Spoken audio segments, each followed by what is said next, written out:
Wing it. I'm so sorry. So we're live. Phoenix headquarters is having some massive technical difficulties, and so I'm coming to you from my phone. I'm probably not gonna be able to interact with the chats as easily and as smoothly as I want to, but let's just get started. I didn't want to keep everybody waiting while this uh, hopefully resolves itself here very shortly. So welcome to Curmudgeon's Corner number 23. I'm here with Eileen Baez from Cleen. I want to say Cleen Mobile Detailing, but I've also seen it as just Cleen Detailing. So welcome to the show. Thank you so much for joining me. Thank you for having me. Absolutely. I'm happy to be here. Awesome. Usually, what we try to do is we say hello to a whole bunch of everybody that's here so far.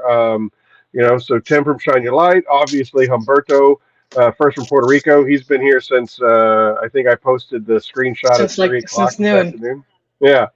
Ryan, it looks like Ryan's in the house. Keith Firebird, Papa Smurf is here. Adrian, awesome. Hey everyone.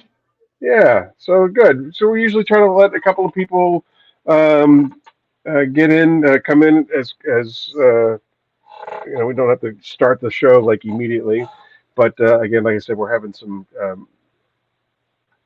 problems. Anyway, how was your day? I know that I tried to get a hold of you earlier, and you were doing a detail. So hopefully things are jammed. Located. Say it. Sorry, one more time.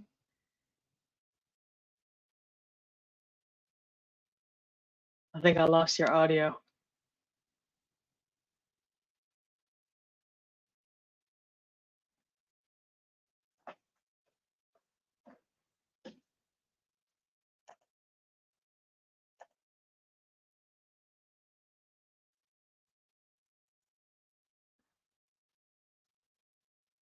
Yeah, I think we lost you, Aaron. I see your mouth moving. I just don't hear any words.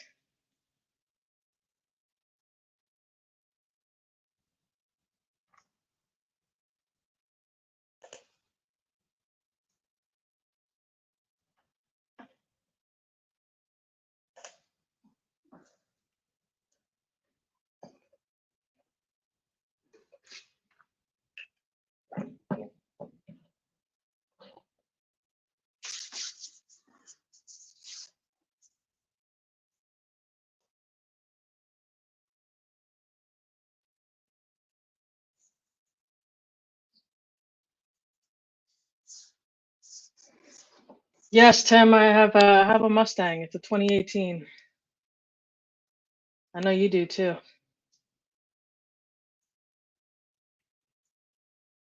Thanks, Tim. Thank you for joining. I appreciate it.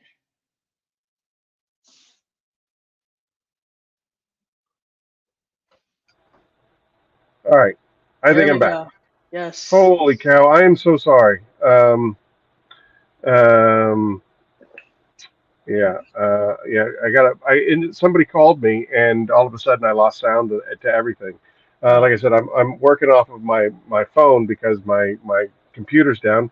So I apologize for how completely unprofessional this is. Anyway, I was asking you. You were detailing today. I'm assuming that it was bright and sunny wherever you are, because over here on the East Coast it's kind of dreary and cold. Yeah, it was. It was an alright day. It was kind of cloudy, but yeah, I had two details this morning. Actually, I had That's one. awesome. I had one, and then while I was setting up, someone passed by and she asked if I had time afterwards. So yeah, I took care of her after. So that was pretty cool. That's fantastic. All right, so I did ask the question, and again, before everything went sideways, Cleen Mobile Detailing versus Cleen Detailing. I've seen it both ways. Your logo has mobile detailing, but I believe your website is not. Yeah. Yeah, so when I initially kind of set it all up, my thought process was like, I'm gonna do fully mobile. But then I guess kind of thinking a little more forward, Right? my game plan isn't to always be mobile. So I figured let me drop that mobile and just keep the detailing. But yeah, either one. That's awesome. All right, so Eddie's in the house, and looks like Hawaii Tim, Miller Hey, Eddie. Detailing, Rich Smith, HM Auto Detailing.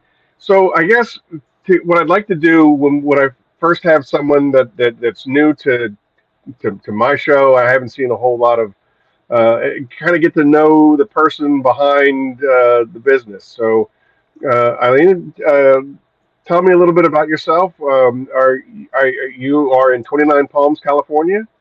I am. Yep. I live in 29 Palms. How did you get there? So I'm originally from the East Coast. I'm from New York. Really?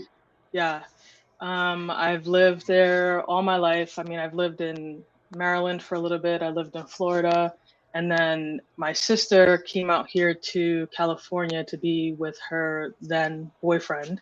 And I came out here and I visited, and I'm like, dude, it's beautiful out here. Like, I'm done with the snow. I'm done with the cold. I'm done with like all of that over there.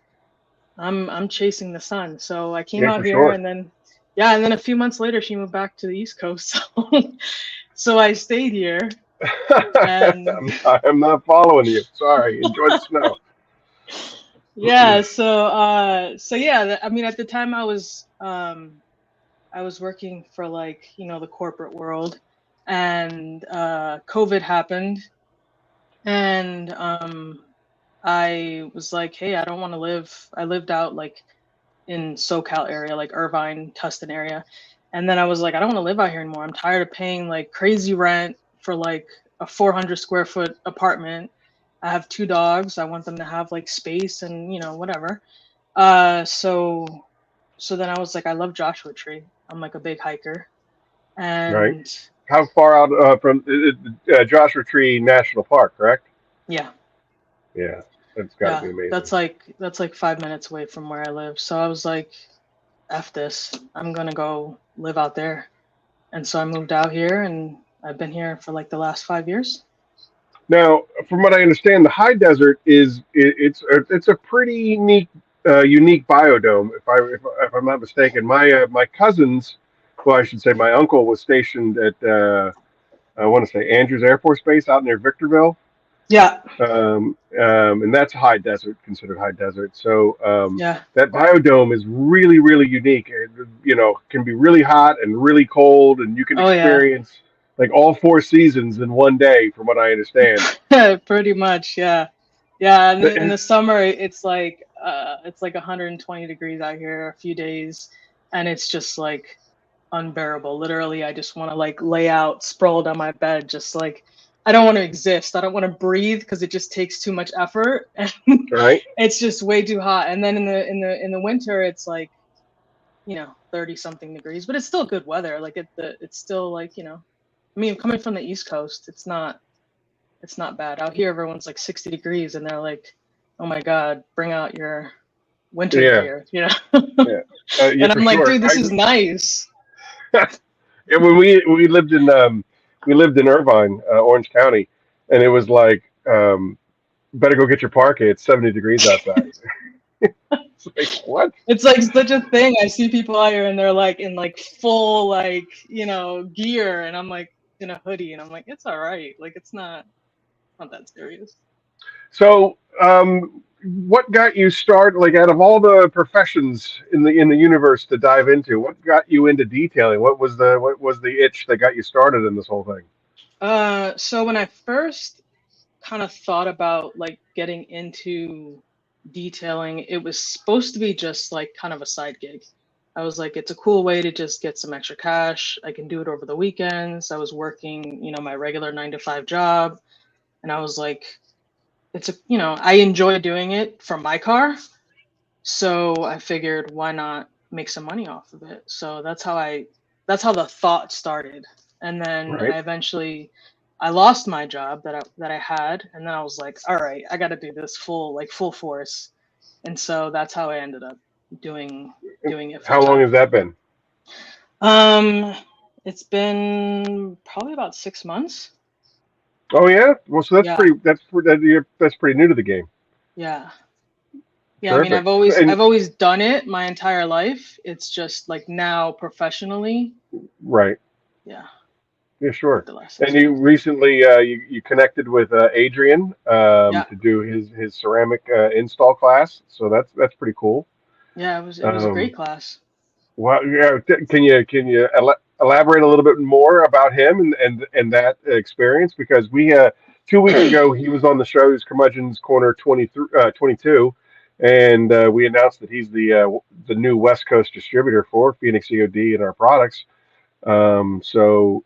Um, Tell me a Yeah, little bit, definitely. like from the other side of the table. Tell me a little bit more about Adrian or Yeah, the so Adrian, experience.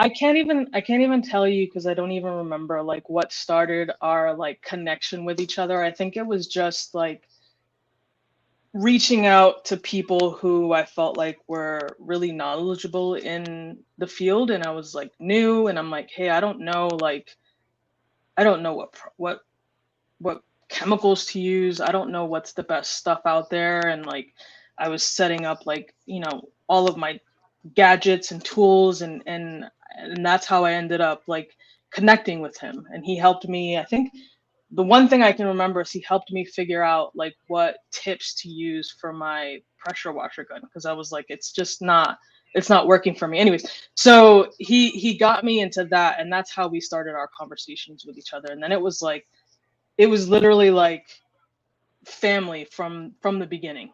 Like Right. it was great, because I had had like a bad experience with another detailer over Instagram.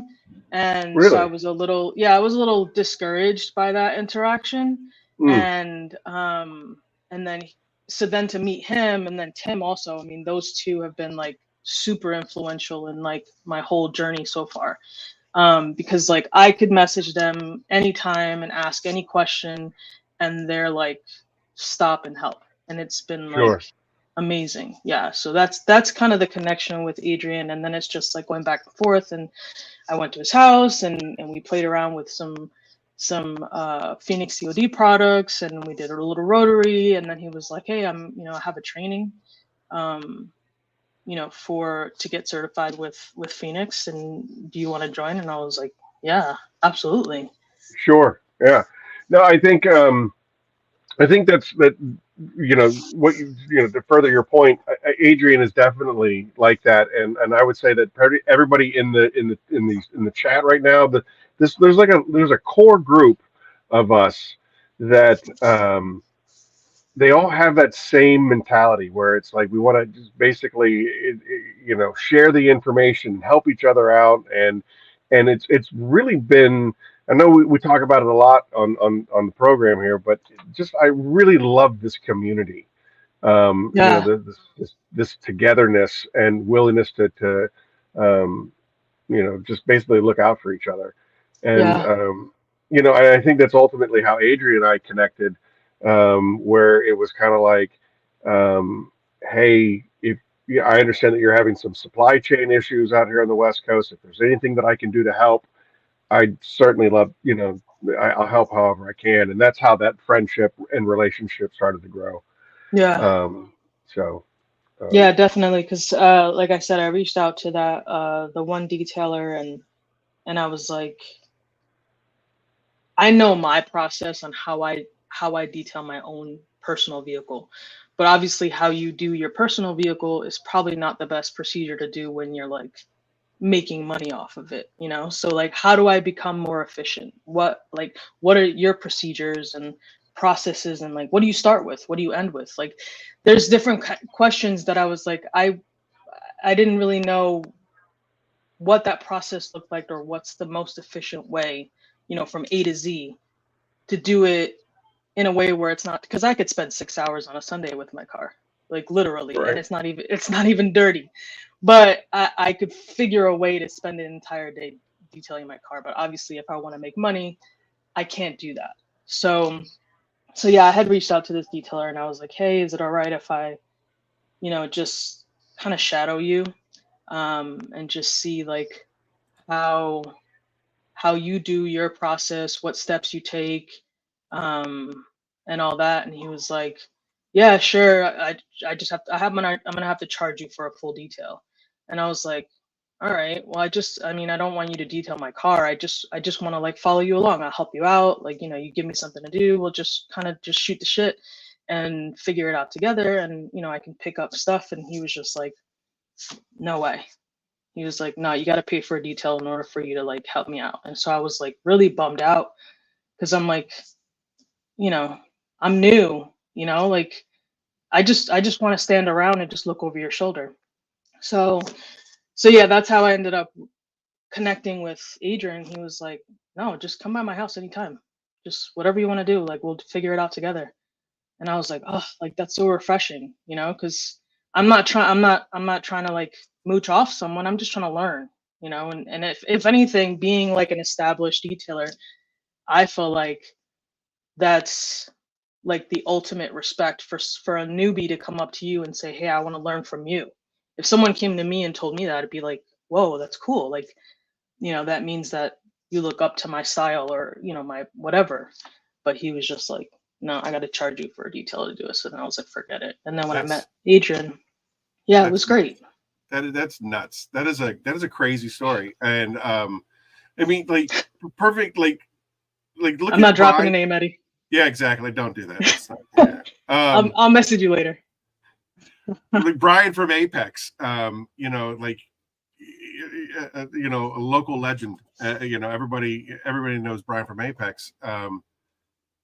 Like, willingly wanting me to come up and learn and ask questions and be a part of it, and then selling my product on his website, even though he has his own line and stuff like that. It's that I don't know. I think that just, I don't know. It's messed up. It's messed up. We're like, I think that this community is way better than that. And yeah, even I saw the chat. Doug. I mean, Doug was the same thing. I told him I met up with, not even meet up with him, but I messaged him on Instagram and I was like, hey, I just got a customer that reached out on my website about doing a truck.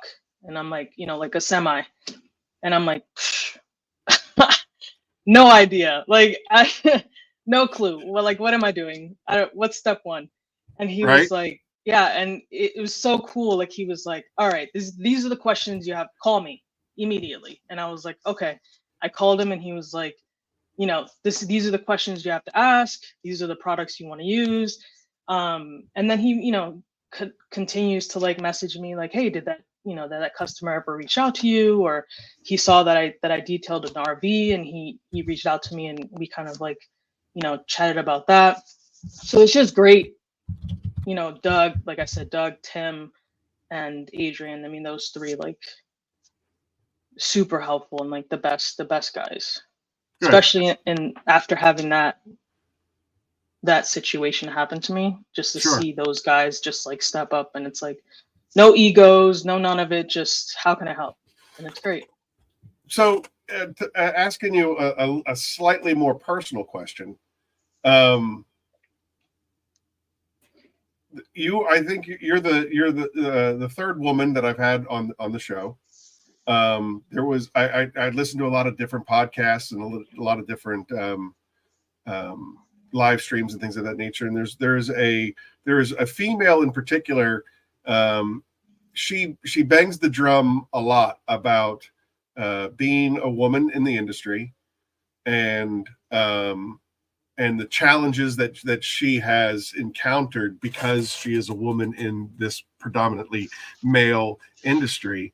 I kind of want to pick I want to ask your opinion on that. And again, from being somebody who obviously is not sitting in your shoes, but being a witness to all kinds of things, I have not witnessed it. I have not seen that kind of, I guess, barrier, if you will, especially like we had Stephanie Devine on the show a little while ago.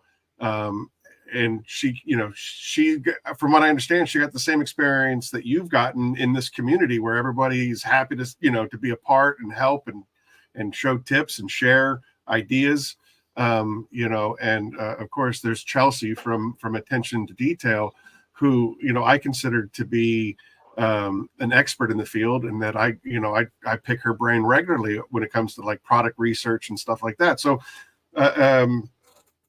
what's your thought on as you just you said 6 months you started doing this full time, have you encountered some sort of biasness towards I think it's more about ability than it is anything else. Yeah, I haven't had anyone say anything or treat me differently, or not from a customer or from like detailers on social media. Like I've never, and if they do, they've never said anything to my face. So right.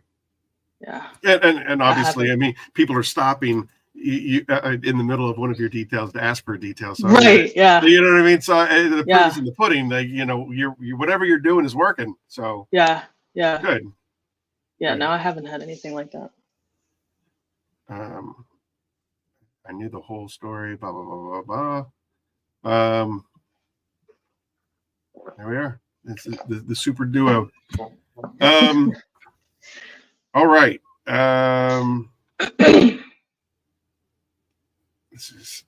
So one of the things that I encounter a lot, obviously there is a bazillion chemical companies out there, and I would imagine that there's quite a few detailers, mobile or otherwise, in the SoCal region. How do you separate yourself from the herd? How do you differentiate, and how do you get found in what is potentially a flooded market of detailers? So I guess the one thing that's working to my benefit is that this area in particular is not flooded with detailers, as is everywhere else. I think there's like 2 full-time detailers in this area that I guess you could consider my competition.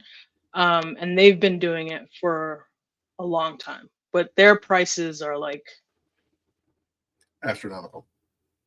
low. Oh, Yeah, they're low. Low, very low. Yeah. So if you look at like my prices compared to theirs, it's way low. But like I know one of the guys, he charges like $50 for a detail, but he does it with his kids, so he has help, and he's been doing it for like, I don't even know, forever. I guess he's been out here for a long time. Like I see him messaging on like Facebook, Right. like he's a month booked out supposedly. Wow. I mean, you're a one-woman band, are you? just me. That's it. Yeah. What would you say was the hardest, what was the biggest barrier of entry for you? Probably the fact that I don't know anyone in this area. Okay. The one thing that's working for the other guys in the area, their kids go to school, they go to church, they go to, they've been established in this environment for a very long time. I haven't. I don't know anyone out here. So It's like basically trying to build up a network from zero. And then not only that too, it's like trying to reach the audience that I want, like the customer that I want. Sure. Because I don't want the disaster detail. I don't want like, I don't want to charge $50 just to compete against this guy. Right. So I mean, it also is the fact that this like community is, I guess, on the lower end. There's not like, I think the median income in this area is probably like $50K. But there are pockets in this area where, there's people that have money. I mean, I've met them. They're my customers. Right. So, well, if you don't, I hope I'm not blowing up your spot, but when I was doing a kind of a dig on your socials, I saw that you had an exclusive with a resort, and I thought that was a brilliant idea. What a brilliant idea. It's a great way to become visible, and it's also targeting that clientele that you're looking for. I thought that was Yeah. So when I first started, I had to do a lot of like research on the community. What areas had the customers that I knew could pay my prices. Now, I'm not like Eddie or Carlos Serrano. Like I'm not charging $300 just for a phone call. Like I can't afford that kind of customer yet because I haven't built that fan base. But I want a customer that has the funds and appreciates the work that goes into having a detailed car, if right. that makes sense. So my initial like boots to the ground, who am I gonna go to is there's a lot of Airbnbs out here and they're making really good money. I mean, they're charging anywhere from 150. I mean, that resort, they charge $3,000 a night to stay there. Sure. So I would imagine, I don't mean to interrupt you or your train of thought, but I would imagine that you probably run into trouble with visitors because they're probably renting cars and stuff like that. And so like, why would they, I'm not gonna get this rental detailed. right. So that you're gonna have to wow, that's a tough one. But yeah. Yeah. So but the people who run Airbnbs, and this is like my train of thought was, they're busy running the Airbnbs. They have to use their vehicles to, go to these locations, and they usually have nicer vehicles. They don't have time to get it detailed, but most of them are also realtors, so they use their car for work, and it needs to be presentable. So a lot of them are. A lot of my business are either business owners, they work from home, so they live out here but work from home, so they're making pretty decent money, or they are property managers for an Airbnb. Right. And that's usually like a lot of the customers that I get. Sure. We have a woman over in Pennsylvania, and she does basically the exact same thing, but she targets law firms. And, because they have that car, they have that money, and basically it's you go inside, go to work. When you come back out, your car is she's a mobile detailer as well.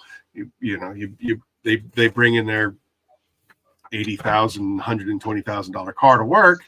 Go to work. When you come back out, it'll be completely detailed, done, boom. Right. And they make a killing that way. And the same thing was also at golf courses. She targets golf courses a lot. And I know 29 Palms is famous for their golfing. Yeah. Palm Springs. That's my next area to focus on is Palm Springs. There's some sweet cash there. Yeah, there's money out there, and yeah. Eddie, I do I guess you could say 50-50 rinseless and foam. Most of the time I'm doing foam, but a lot of times I'm using rinseless. Oh, right here. Yeah. It was like one thing that I was I guess because social media is so like geared towards like the foam, right? Everybody wants to see the foam. So I kind of felt weird about doing rinseless, because I thought like the customers want to see the foam, Right. And then eventually I guess I kind of realized like the customer just wants to see their car cleaned. They don't care how you do it. Right. So yeah, there was this one guy that you could tell he needed to see the foam.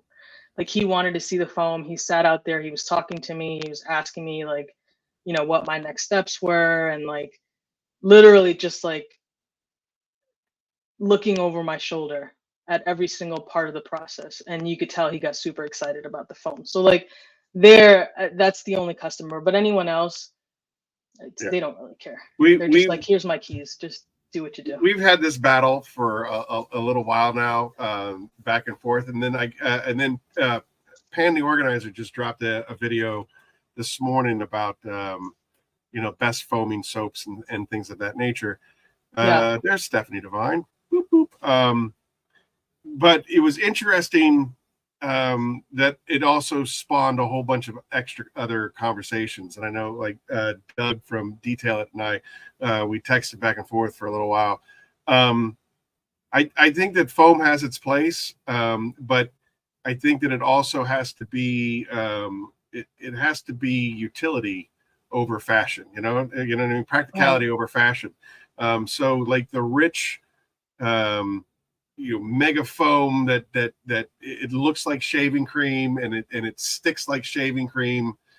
I don't think that helps anybody at all. You want to get that dirt off of the panel, and by immobilizing it, you're not doing anything with it. Let it run off while you're pre-soaking the other side of the vehicle, and it start working for you. And then in other cases, I think that, like for rinseless in particular, I think rinseless is anti-productive, where again, it's about getting the dirt and grime and everything off of there and having it foam up and sit there, and the foam goes into places that you didn't expect it to go into, and then you get the little rings and stuff like that. It's just I think you're creating more work for yourself. So we designed Apex soap to have that rich lather, but it's more lubrication than the focus was on the lubrication, and the foaming aspect was just kind of secondary, and it has a nice run to it. Whereas Hydra, we purposely made it so that we killed it. We added an ingredient that kills the foam, so that it won't foam, even in a sprayer or otherwise a foam can. It just won't foam. On purpose. But the lubrication is there, the cleaning power is there, and like you said, like the end result is going to be exactly what the customer wants. It's just it doesn't have all the lights and sparkly action to go with it. Lubrication is mandatory, and so many things tighten Tim. So many things tighten Tim. Yeah, it definitely, when the on a hot day, foam is not my friend. Rinseless is where it's at, because I can just do it in pieces and not have to worry about it. Yeah, exactly. On a hot day, you're using anything that's foamed up, you're done. Terrible. You're gonna leave residue and all kinds of crap behind. I'm doubling my work. Yeah. Here's the thing. I don't want to say like these live streams become immortalized and stay on the internet for forever, but I'm just gonna say this. Pan did the first video on best of, and we came in second place. He's like, I'm just splitting hairs. Like, we're just splitting hairs. Apex soap is so close to number one, but I like this. I forget what his number one pick is. Anyway, but they're right there. So we went back and we changed the formula. We made it a lot thinner so that it mixes with water so much faster and so much easier. And we made the soap better, made it even more lubricious, and just it mixes better. And the hyper concentrated formula, as Doug points out, all you need is a thimble to fill a bucket. And then we resubmitted the soap to him, and it came in second place again. And the other company didn't change anything about their formula. So I'm not throwing stones. I'm not saying. Listen, for the purposes of this podcast, they got first place. Apex, number one. Yeah, exactly. All I'm saying, I'm just saying. I think we all know that Apex is the best. All right, and whether or not people have prejudices or biasnesses, or even maybe being bankrolled, I'm not here to say that. I'm just saying that Apex stands alone. Anyway, lubricious. Love it. Yes. There you go. See that? He's an engineer, so he knows, right? So he knows his stuff. He knows his stuff. He's an engineer. But for $10 more for Car Pro, I can't see how Apex didn't win. There you go. Look at this. Look at that. Hawaii Tim. Come on. Everybody knows. Yeah, right? Come on. All right. What else? What else you want to talk about? What do you like to do for fun? It seems like you're new to 29 Palms. Is that accurate? Somewhat accurate? I've been out here for about almost 5 years, I think. 4 years? Yeah. I hike a lot. Well, I haven't in a while, because I've been focused on, detailing. Yeah, sure. Keith, I didn't say that. I'm not insinuating that. I have no idea. All I'm saying is that if we're splitting hairs and we make it better and they don't, and yet we still lose. Anyway, yeah. So you're focusing on your business, and it seems like it's growing. I see you're posting a lot of your work. It's exceptional. Thank you. And to the point where people are stopping and asking you to detail their car while you're detailing somebody else's car. So, yeah, I was doing a lot of Google ads for a while, but it's so pricey. Yeah, too pricey. Yeah. And it was bringing me a lot of attention, but not attention from anyone that's like in this area. Right. And I don't know if I don't know like the background of what Google does with their analytics and algorithms and all that stuff.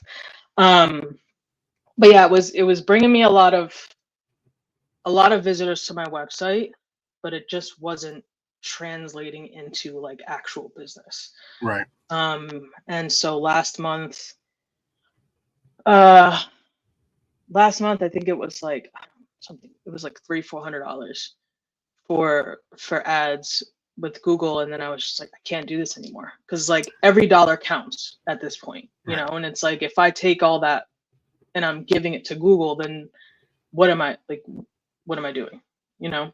Yep. So yeah, let me interrupt you real fast. Dee Dee brings up a really good point. Are you familiar with Fred Samovich? He's usually in chats, and he's definitely involved in our inner circle. He works with Glovebox, but he also works for I want to say he works for a marketing firm as well. Okay. He is phenomenal about putting this stuff together. And yeah, I said Glovebox, Fred. Keith, thank you. So yeah, but like Dee Dee says, he does a lot of SEO stuff. So I think what you need to, like, I remember, you know, for me, it's easy to throw a broad net. I can throw advertisements anywhere, because, you know, as long as you have access to the internet, you can get a hold of Phoenix stuff. But for you, definitely needs to be a whole lot more localized. And if he has, you know, and I'm sure that, you know, he's always willing to talk to people and help. I know that he was helping a couple of detailers with their web stuff as well. Clifford from Big Red, they talked a lot. Mm-hmm. And then but if he can help you pinpoint, you know, to that location, so that you're not throwing money into Utah, you're not throwing money into Indiana, but you're throwing money specifically into a 25-mile radius around, you know, your where you operate. I think that might help. Yeah. Again, people in the community are always trying to help each other out. Yeah. I couldn't. If you haven't met him, we definitely will put you guys in contact with each other. Yeah, that would be awesome. Yeah. But yeah, I have the SEO stuff on my website, or at least the best that I can. I have blogs that I've posted on there with like SEO keywords and stuff to try to help with that. And then I also started with YouTube, posting videos on there, and that's actually been really helpful with bringing more attention towards my business. Not a lot, but it has helped, posting YouTube videos and stuff on there. Good. All right. So let's try to get some. I can try to. Here you go. This is how to find you. Yes. That's your website. So I assume, I'm just assuming that the 2 E's in Cleen was because everything else was taken. No. All right. Hit me. It's a play on my name, Eileen. Oh, okay. Leen. Yeah. So I was like, and it's just a different. I mean, people still say like Cleen, Lean, but it's just a play on my name. When I was making your chrono certificate, I definitely spelled it CLAN, and Adrian he jumped on me for that. I was like, I don't know, maybe it's spell correct, autocorrect. All right, so I'm sorry. And you can also, if you want to get a hold of Eileen to schedule something with her, you can do that. And she also said that her Instagram is also a great way to get a hold of her. I mean, that's the best way. I'm always on there. That would be her IG. So Cleen_detailing.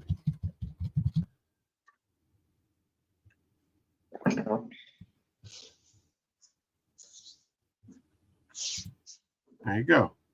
So, and that's where I do a majority of my posting is on Instagram. I don't get a lot from Facebook. I feel like, I don't know. I know there's a lot of details out there that get a lot of business from Facebook. For me, I haven't had any luck.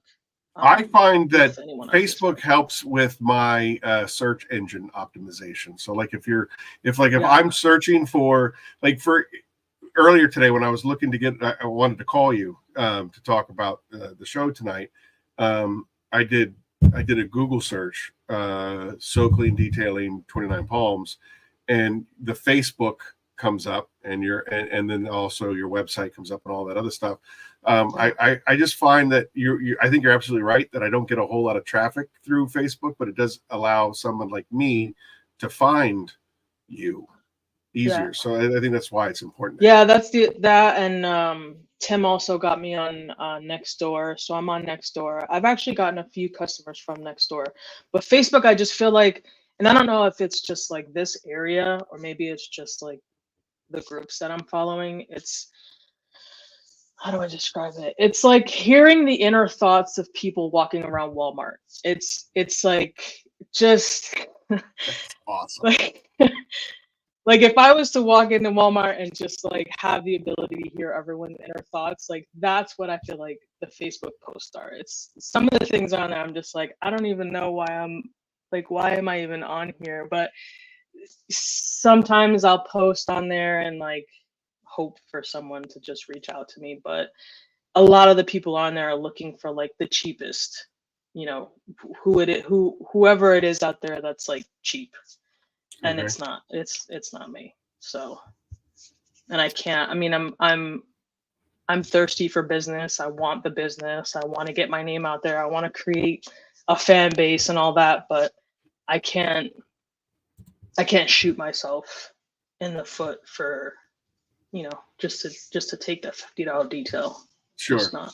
Yeah. So and then I guess, the standard questions that we have to ask everybody. What's your favorite part of the detail? What do you love to do the most? My favorite part of the detail.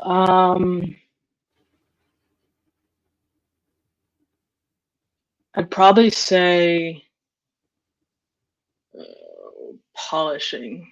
Polishing. Yeah, I think Adrian said the same thing. He was like, the end results is what like when you get that pristine finish at the end. That's his favorite part. And so then of course you always have to follow up with what's your least favorite part of the detail. So far, most people have said the exact same thing. So I want to say a really trashed interior, like having to like vacuum, like it's it's not my favorite, but I enjoy the results after. So it's kind of like a double-edged sword. Like I hate it when I see it, I'm like, ugh. You know, Yeah. and especially being out here with the sand and the dirt and, you know, being in the desert, it's like 48,000 pounds of sand in like the carpet, and I've got to blow it all out, and like it's, yeah, dust everywhere, and it's just trash. Like I did one this morning where I looked at it and I'm like, oh my God, Yeah, but I you've hate posted this. some really great interior details. Like you do a phenomenal job on the interior. I can tell Yeah. that you really spend a lot of attention to detail. Yeah. Yeah.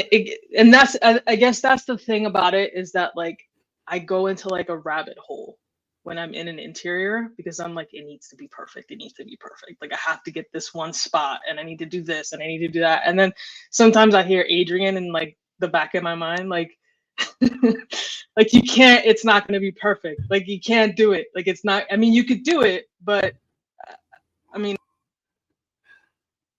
So, so again, like it always this question always dovetails into the exact same story. But I do need to ask everybody this question because I'm curious. Um, I go all the way back to a conversation with Phil Miranda from Miranda Detailing, and that was, you know, I know that this project needs this, and I told the customer that this is what needs to be done, but they didn't want to pay for it, and so therefore I'm not going to do it. But it makes me twitch because I know it needs to get done. that's the hardest part. So then I guess the question to you is, you know, how do you navigate those waters? Now, Nacho Man, he was this, you know, Nacho Man is just like, it's more of a pride thing for me than it is a money thing for me. So I'm going to make it look absolutely perfect every single time, even if the customer doesn't want to pay for it. Yes. I don't know how because I feel the same way. I'm kind of a perfectionist when it comes to stuff. I don't want to half-ass something. But Yeah. then the other side of me is like, well, I mean, I did have that conversation with the customer, and the customer said, "Don't do it," or I don't care about that. I don't need it done." So how do you walk those? How do you walk that line? I don't know, because I haven't figured out how to walk that line yet, because I would agree with Nacho in that, like, when I'm in there, I need it to look like to the level of standard that Right. I set for myself. Like I want to be able to look at it and go like, I did that, you know? And so I I never leave there. I would never leave a detail. At least I haven't left a detail without feeling like I was paid for the work that I gave. right. So, and usually what I do like in the beginning of the detail is like, hey, these are what you're paying for. These are the results that you're going to get, right? And this is the time allotted that I have figured out it will take. If it takes longer than that, I have to charge extra. Right. And 9 times out of 10, the customer doesn't have a problem with that. I mean, internally, I'm like cringing because I'm like, I have to ask to pay, like I have to ask to get paid more, you Right. know, afterwards. But I try to have that conversation in advance to say, hey, this is what I'm going to do. I want to be able to give you your car back like almost brand new. And in Right. order to do that, like, let's just say it's 4 hours, it's going to take me 4 hours. This is what I need to be paid for those 4 hours. If it takes longer than that, I'm going to have to charge extra. And Right. usually customers are like, do what you got to do. Let me know. I think that's a fair assessment.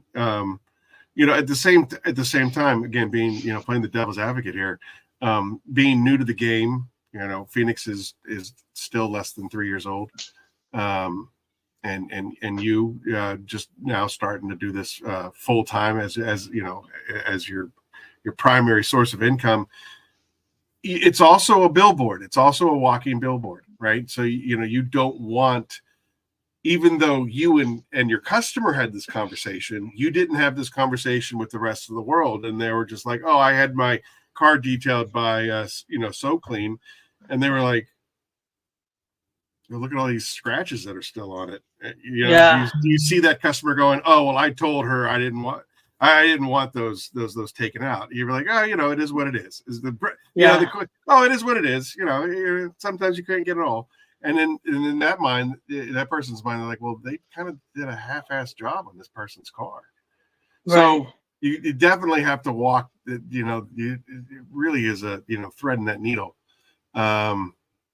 Yeah, because I mean, especially people within the community, like I need to wow them, right? So like I'm not in a position where I can just be like, name your price, and people are just gonna be like, yeah, I know you do good work, so I'm gonna pay it. Like people don't know, they don't know my work, so they're taking as much of a chance on me as I'm taking on them being able to give me what I feel I'm worth.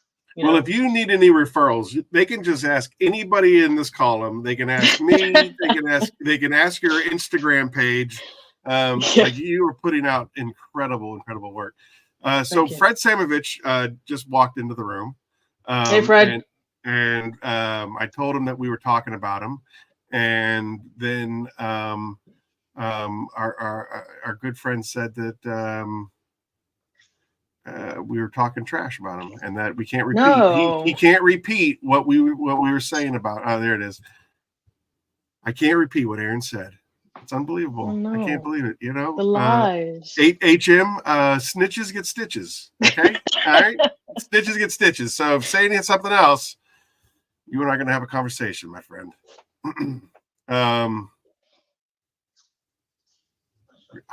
Tim, I got to be honest with you, and at the sake of offending a good portion of people, I wasn't a huge fan of the Chicago deep dish when I went to Chicago. Went there about 2 years ago, and a friend of mine was just like, I would walk through fire to eat this pizza. And we went there, and I'm not going to name the name of the restaurant because I did look it up, and it is a very respected Chicago pizza joint. Yeah. I just it wasn't my bag. It just wasn't my bag. I'm sorry. I apologize. I had it once, and I enjoyed my experience with the deep dish. But I mean, I love pizza. I really do. I have a fondness for pizza, but because I'm from New York, so it's true. And, Adrian thinks, yes, Adrian, yeah. What did Adrian say? A decent pizza. Yeah, he's got a pizza place in San Diego that's pretty good. Well, we're all gonna have to go out and hang out with Adrian. That's now on my mission. There are so many California people that I want to hang out with that we need to do like a California rendezvous. I know to detail it. Doug is from California. You're in California. Eric. Adrian's in California. Papa Smurf's in California. Ryan Hansen's in California. Anybody else? B. Stewart. I don't know if you're from California, but you're welcome to come too. Thin crust is the best. I agree. I do. I have to agree to that. Anyway. Yeah, absolutely. Top off the apple juice. I always say that these interviews get better about 30 minutes in because the apple juice starts talking. We're actually an hour. Kicking in. We're an hour really? in. Yeah, 8:54. Wow. So we've been here for 54 minutes, not counting all of the technical difficulties that we started out with when I first logged in. I couldn't believe it. It took my computer over 30 minutes to it said, you need to update X, Y, and Z. It should only take about 10 minutes. And I was like, oh, we got a half hour before the show. No problem.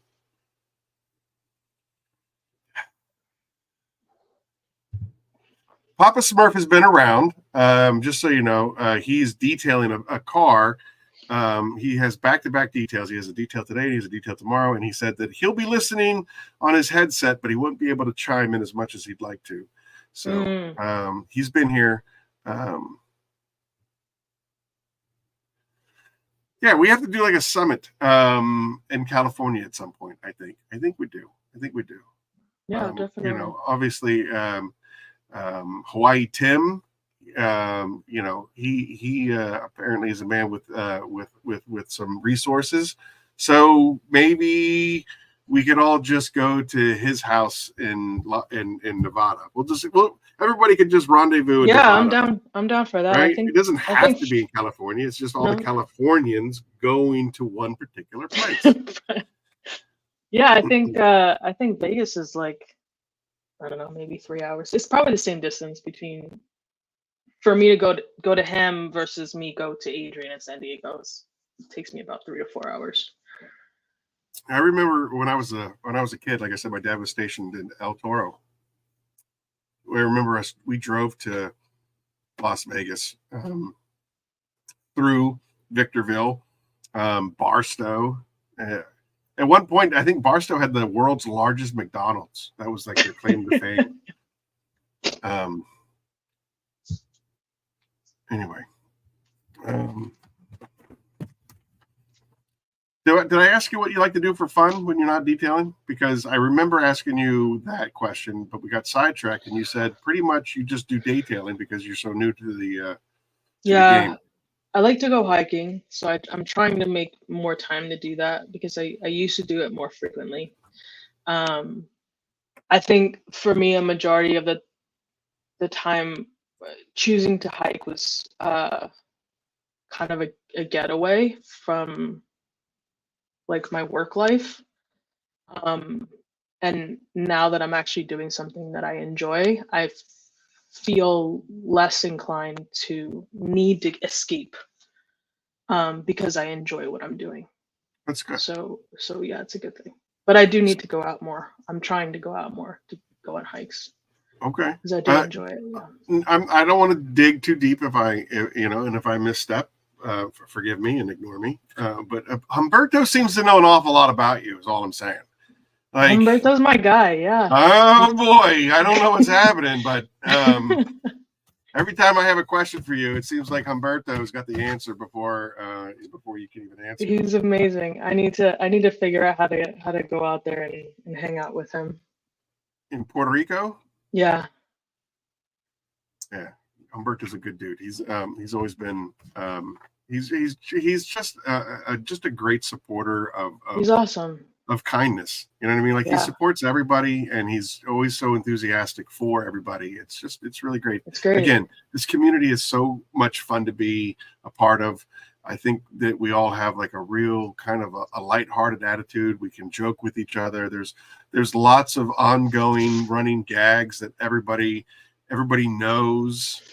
Not like this banner at the bottom of the screen. That just everybody just really really knows how to have a good time and relax and just take things easy. So I think that's it's great. It's because I guess for me, something that I've struggled with being out here in California is finding real people, and it's hard to find that, especially coming from the East Coast. It's like, I feel like being out here, you have to watch your words and like mannerisms, and you have to be very PC, and it's very hard, or it has been very hard for me to connect with people out here because the sensitivity is like on a new level. Right. And I'm too direct, I guess. Sure. And so sometimes my sense of humor or like the things that I say might rub some people the wrong way. So it's hard to find like people who are like real, direct, like not worried about, saying the perfect thing or, doing the right thing or whatever. Like it's great. And the people that I talked, all you guys here in the chat, like I don't have to worry about that, which is great. All right, so because it is the 1 hour mark, let's give something away. I completely agree with what you're saying. By the way, as the son of a Marine, and we traveled every 2 years. We moved somewhere else. We went East Coast, West Coast, back to East Coast. I completely understand what you are saying when it comes to like the level of sensitivity versus, just like my level of friendship is like there's 3 levels of friendship. There's like acquaintances, then we're like pretty good friends, and then it's just vastly inappropriate. I say the most horrible things to Papa Smurf every single day, and Papa just gives it right back to me, and it's so great to have that. Right? It's amazing. It's cathartic. You can just as a matter of fact, my stepson, he says to me, he goes, if you get offended by a joke that I make, and I stress the word joke, if you get offended by a joke that I make, then I don't want to be friends with you. Yeah. And that's beautifully said. It's right. a joke. Just relax. You know what I mean? Anyway, so that being said, we have to give away something. I'm going to give away a bottle of Peleus. Keith Firebird, you are not allowed to win anything ever. And I want to even say that Superato is borderline not being allowed to win anything ever, because I think he's got he texted me I guess a week ago or 2 weeks ago, and he was like, hey, I won something and I never got the prize. And I was like, okay, I'm really, really sorry. And then I went to the shipping program, and I was like, I shipped you something in December. And he was like, yeah, but I won 2 different things. And I was like, oh my gosh. All right. So Superato, you are borderline not being allowed to win anything. Keith Firebird, you're definitely not allowed to win anything. The question is, all right, so Eileen has mentioned that she has lived in several places. She mentioned New York, and she mentioned California. What was the other state that she mentioned living in? And go. First person to mention the state wins. I can give it away. That's true. Keith, that's true. You are allowed to win something and then donate it to a worthy person. Utah is incorrect. Arizona, incorrect. Florida, incorrect. Shine your light. Got it. Ba-boom. Maryland. Congratulations for paying attention to the show. I don't think I was paying attention. I just, yeah. Anyway, Mary said so. Who's Mary? Mary. I just told Papa Smurf about a week ago that the detailing community is so freaking kind. I was not expecting the amount of kindness at me and social media. Well, that's terrific. Again, Mary. We're happy that you're a part of this. Thank you for being at the show. You know what? That is something that I forgot to do. At the beginning of every one of Eric's podcast videos, live streams, Papa Smurf always takes time to thank everybody for coming out and watching the show.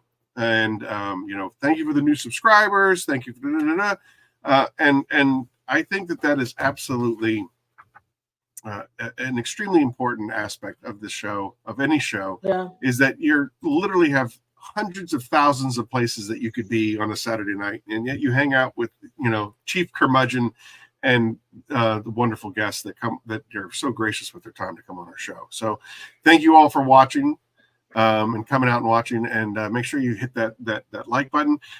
Also, in other Phoenix news, I have something very exciting to share. We are knocking at heaven's door as we speak. And what I mean by that is we are at 998 subscribers on our Instagram account. We are 2 away from breaking 1,000 subscribers. We started with 0. So it's really been a really, really fun ride. And I can't imagine going on this ride with anybody else than you fine folk, because it's been great. The relationships have been great. Being able to go to like the Southern Detailers Conference and having, Hawaii Tim fly on the red eye with his daughter to come see us. It's just really, really cool. And meeting Papa Smurf for the first time. Like I said, he probably is my best friend. We talk almost every day, except when he goes on vacation and calls out sick and can't go to work because he's got to drop kids off at at school, or any number of his other excuses of why he can't call me. We talk almost every day, and we even call we call the we call it a podcast because we talk for a half an hour every day, and it's called the drive. It's called the drive-in, and we talk about everything and anything. That's awesome. I can bitch and moan about stuff. He can bitch and moan about stuff, and then we just make fun of each other's mothers. It's really been a lot of fun, and this is easily the best family that anybody could possibly want to be a part of. Take Absolutely. a hint, Aaron. Man, brutal. Keith, I already ran that banner. I already ran that banner. Everybody knows who to call for a good time. That, you know what I mean? Like, that caught wildfire. My goodness. Anyway, sorry I derailed. Anyway, so Titan Tim, you get a bottle of Peleus Panel Prep. You're welcome to donate it. I know that, like, I'm not saying that you need to donate it. I'm just saying that if you are on that, I think he said that he wanted to. Did he really? Yeah, I think I saw something on there. Ghostbusters. And I think Keith said he'll take it. Oh, Keith will take it. So No, I'm just kidding. Tim will donate it to Keith so that Keith can vicariously still win. He beat the system. He found the loophole. Tim's going to give it. No, I think it was Rick Smith. He said he gave it to Rick Smith, maybe. He's going to give it to Rick Smith? I think he offered to take it. Tim and I are on speed dial, so he can let me know on Monday what he wants to do with it. So what else you got? I'll take some. Brian May. Brian May, I'll take some. Brian, you got like a gallon yesterday. What are you talking about?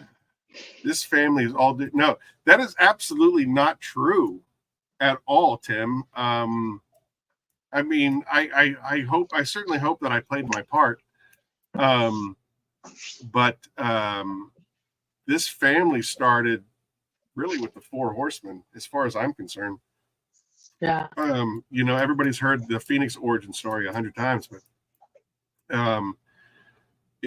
before Phoenix even, we had to sign the formation papers. We said the Four Horsemen. These I shouldn't even call them the Four Horsemen. At the time, they weren't the Four Horsemen. They were just four guys that I knew from the detailing world that said, I said, if I do this, can you help me? Will you help me? And without hesitation, all four of them said, whatever you need, dude.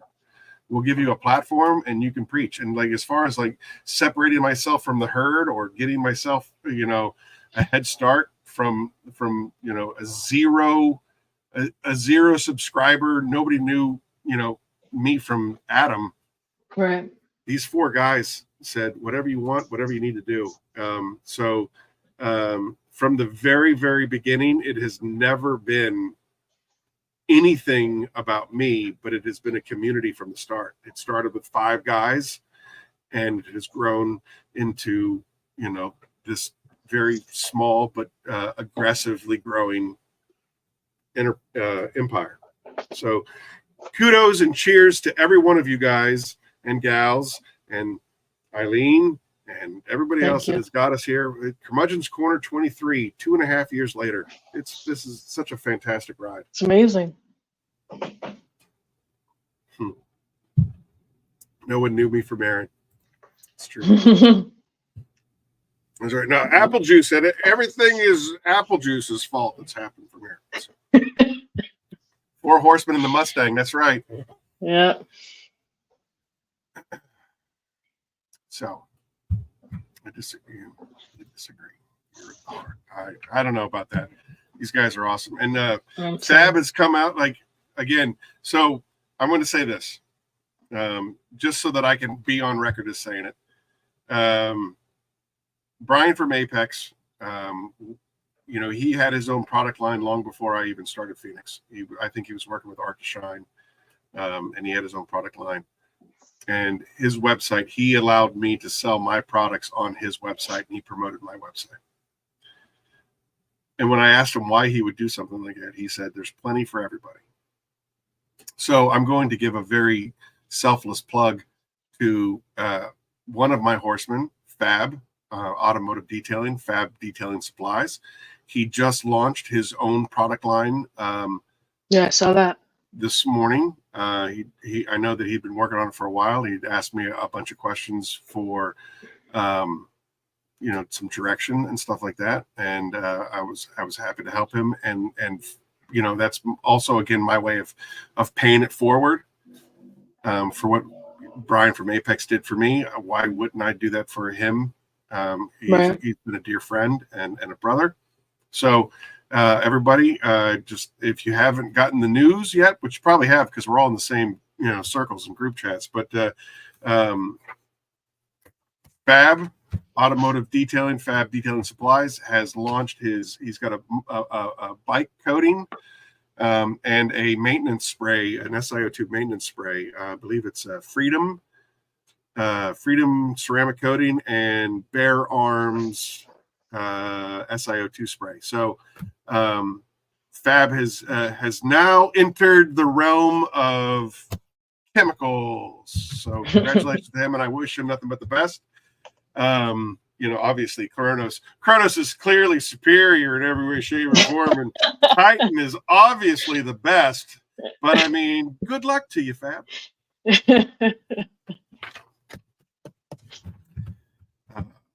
Anyway, yeah, shout out to Fab. All right, so anyway, what else you got? What I see that you have headphones on in a lot of your pictures, especially like the thumbnail that I stole off of one of your Facebook pages to make the thumbnail for Curmudgeon's Corner 23. You have headphones on. So, what are you listening to on those headphones? I don't know, all kinds of things. Taylor Swift. I don't know.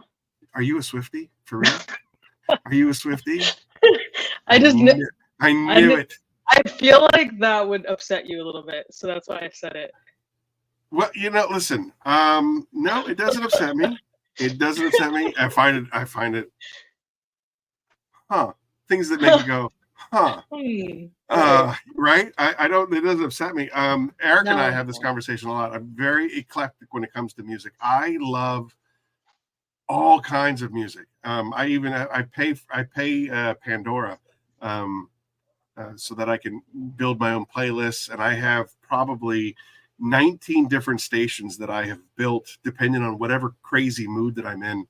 A lot of it is like really depressing, weird stuff, and then at the same time I'll do like one-hit wonders or 80s. I love the 80s. Dee and I always go back and forth on 80s related stuff. So what do you listen? What are you jamming to besides Taylor Swift?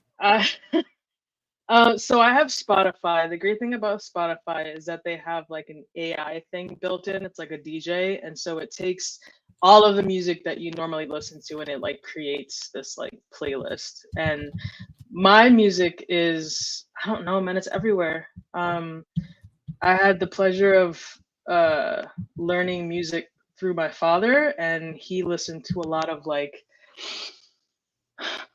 Phil Collins and Pink Floyd and that kind of music. So I tend to go in that direction sometimes. I mean, I listen to a little rock, a little rap, a little Spanish, a little bit of everything really. It's kind of just like the mood I'm in, and I just pick something and go with it. Sure. But 9 times out of 10, I like 80s, I like 90s. I mean, I was born in 83, so 83, really? I tend to you go look that way. fabulous. Thank you. You look fabulous. I was born in the 70s, and I got to ingest the 80s as a young lad, and that was the best. Yeah. Growing up in Southern California in the 80s was the greatest. Yeah. I mean, anybody that got to grow up in the 80s, but to be in Southern California in the 80s was amazing. Like you could go everywhere and anywhere. You know, I remember I was just talking to a friend of mine. I was like, I was taking public transportation to Pier 42 out in Balboa, like, you know, in what was it, 6th and 7th grade. You know what I mean? A 45-minute bus ride to Balboa, Pier 42, so we could go do, you know, any of the tidal pools and stuff like that. Man, it was just the best. You know, I mean, we ushered in crack cocaine, we ushered in AIDS, I mean, it was just the greatest time to live. Good times. We got to do anything. Oh yeah, so I definitely I enjoyed doing that. But yeah, so I think for me, music is dependent upon the task at hand. I do like to listen to a lot of like epic soundtracks where it's just scores of stuff. But then like if I really have to, like if it's a manufacturing day and I got to pump out 400 bottles of soap, you know, we're putting on something that's a little bit more electric. You know what I mean? It's going to be, it's definitely going to have a lot of bass to it, and it's do it.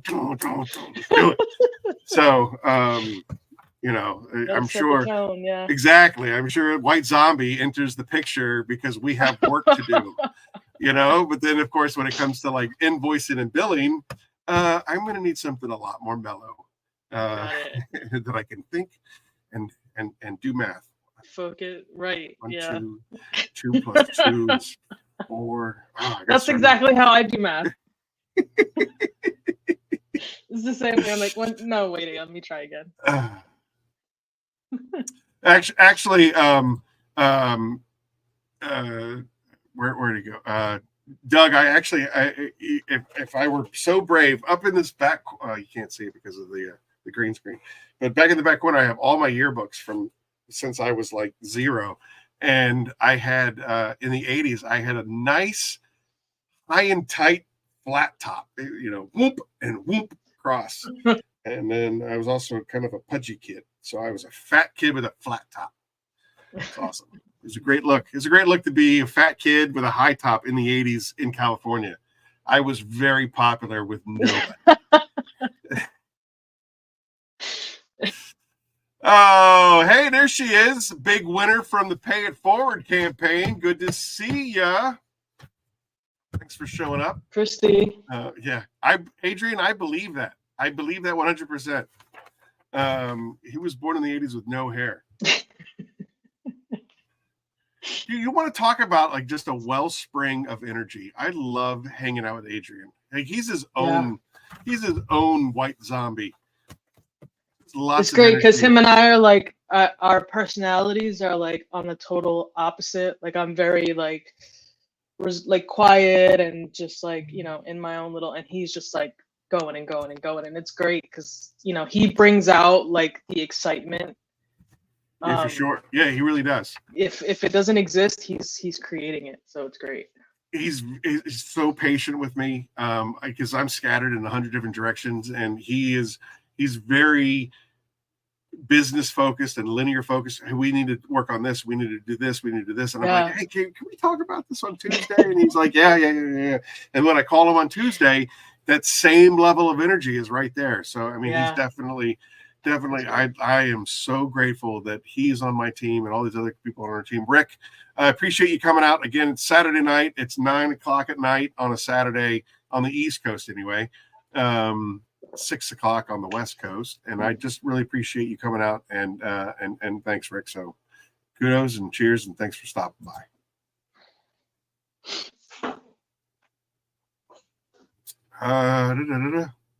Yeah. What did you see, Christy? I'm really excited for Dune 2. I was just talking to Ryan Hansen about movies. I'm a movie nerd. I love movies. I love the cinema. But the prices have gotten so crazy expensive. Yeah, after COVID. it just went insane to go watch a movie. I mean, I don't even know what it is now. I haven't gone to see a movie in like forever, but I can only imagine it's pricey. Uh-oh. All right. So, yeah, it's not so much the price of the movie either. I can swallow $14 whatever for a movie, but it was like when I took my son for his, I want to say for his birthday last year to go see like Black Adam. Yeah. And it cost me close to $80. Oof. 2 tickets, 2 popcorns, 2 sodas, $80. And it was, it was a special. For me going to a superhero movie with my son is very, very special to me. We've been doing it since he was born. I see a superhero movie for my birthday every year. I've done it every year since 1998. I've seen a superhero movie for my birthday. I think Spawn was the first one that I saw. My problem is the audience drives me absolutely insane. We want to the fact that they exist. Yeah. Yeah. Well, it's not even that they exist. I love the movie going experience when we're all in it together. Like if you are passionate about a movie, go on opening night. Like if you want to see the next Spider-Man movie, go on opening night because you're in that audience with 200 other super nerds that all get crazy when something happens. But if you go anytime after opening night, you're going to get people that are there because they have to be there because they brought their kids or, it's date night and let's do something. Let's go to a movie and so on and so forth. And they're not there for the movie experience. They're there to be on their phone. They're there to be on, whatever. And as soon as I see that little screen light up, it pulls me so far out of the movie and I lightning focus on that jackwagon that's on their phone and it ruins it for me. And I'm like, I just spent $80 to be here and you have to check in on Facebook? Like, really? Is that what we're doing here? Like, are you kidding me? You can't go 2 hours without putting your stupid phone down? Oh, I lose my mind. And so, blood pressure is up and I'm just angry about it. As a matter of fact, I spent an obscene amount of money when the first Avengers movie came out. This is a ridiculous story. The first Avengers movie came out and you could buy, they did a special over at AMC Theaters in Cherry Hill. You could buy, it was every Marvel movie leading up to the first Avengers movie. Oh, so wow. it was 12 hours of movies. It started with the very first one. So it was like Iron Man 1, Iron Man 2, The Incredible Hulk, Iron Man 3, and it went through all of them, right? It went through every one of them leading up to the midnight premiere of the Avengers movie. And it was me and my stepson and my wife. We all went to see this marathon of superhero movies. And we're watching the Hulk and the dude in front of me is filming it. Ugh. He's filming it and his camera's right there. And I'm seeing the whole, like it's right in front of me. And I'm like, hey man, put your phone away. And he was just like, what? And I was like, put your phone away. And he basically told me to piss off. All right. So I got up and I went and I got the manager. And I was like, hey man, the guy in front of me is filming a movie, which I know is a felony. You might want to have a conversation with this cat. And the guy came in and they yanked him out of there. And the dude got up and I don't think he saw me and my size because it was a voice from behind him, but he got up and he was so pissed. And I was like, what are you going to do, champ? And he just turned and he walked. Yeah. That was a triumphant moment for me, but I completely just rambled on for like a good 10 minutes. All right, I'm an introvert, so just being anywhere with people in general, just like it makes me feel uneasy. So, and when I go to a movie theater, I have to do like the seat and the vibration and the sounds, and like it's like an $80 ticket just for that. Yeah. And I feel like if I if I'm paying that much for that experience, the fact that there are people around me, it just kills the experience. So I might as well, I just watch movies at home, and then I don't have to worry Agreed. about. I got to be I honest don't with have to you. deal with Like, it. I really enjoyed Dune, and I'm looking forward to Dune 2. And I know that my wife wants to see it. It might be enough to get me to come out of the Curmudgeon's Corner hole, because I mean, I have this wonderful man cave down here where I do spend, I would say, probably 90% of my free time is down here in the hole, in the dungeon. But it might be enough for me to come out, but I'll lose my mind, and it's like it's safer for me to just, it's a smaller screen and the sound obviously isn't as good, but it might be safer for the world if I just watch a movie. It's 100% safer for the world if I just watch movies at my house. Definitely. Look what Chrissy just said. I would, 4 kids and my daughter's boyfriend spent $120 on food. That didn't even cover the tickets. So let's just do the tickets real fast. Let's bring up my little handy dandy calculator down here. 14 times 5, $70. So she spent $200 on the evening with her kids, and I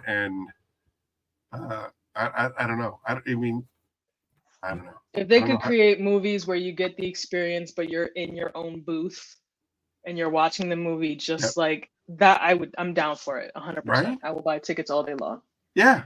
The greatest invention was reserving your seats. I love that. I love reserving my seats. I get the same. What is it? E10. Every time I go to, I'm in E10 because it's center just off center. Yeah.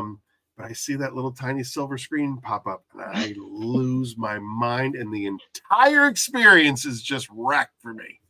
Yeah. I made the mistake of, this is off topic, but I made the mistake of going to a concert with a friend of mine like 2 years ago, and we had tickets to go into like the front. I don't know what you call it. It's like you're just standing there. There's no seats.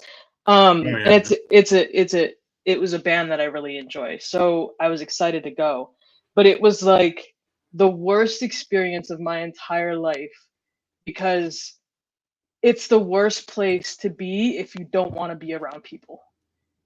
And the music, it's like an EDM, DJ. So it's like very like you feel it in your chest. Yeah. I love that. It was great, like to see the band, to see them there. It was amazing. But then I have this guy jumping on my side, and then I have this other person jumping on my. And there was a point where this guy threw his girlfriend on his shoulders, and they're hopping around, and her ass is in my face, and I'm just like, bro, space, like I get it, but it almost became a fight, and I was just like, never again. Yeah, I'm just like, if I ever go anywhere like that, never doing that. First and last time, I'm good. Can't do it.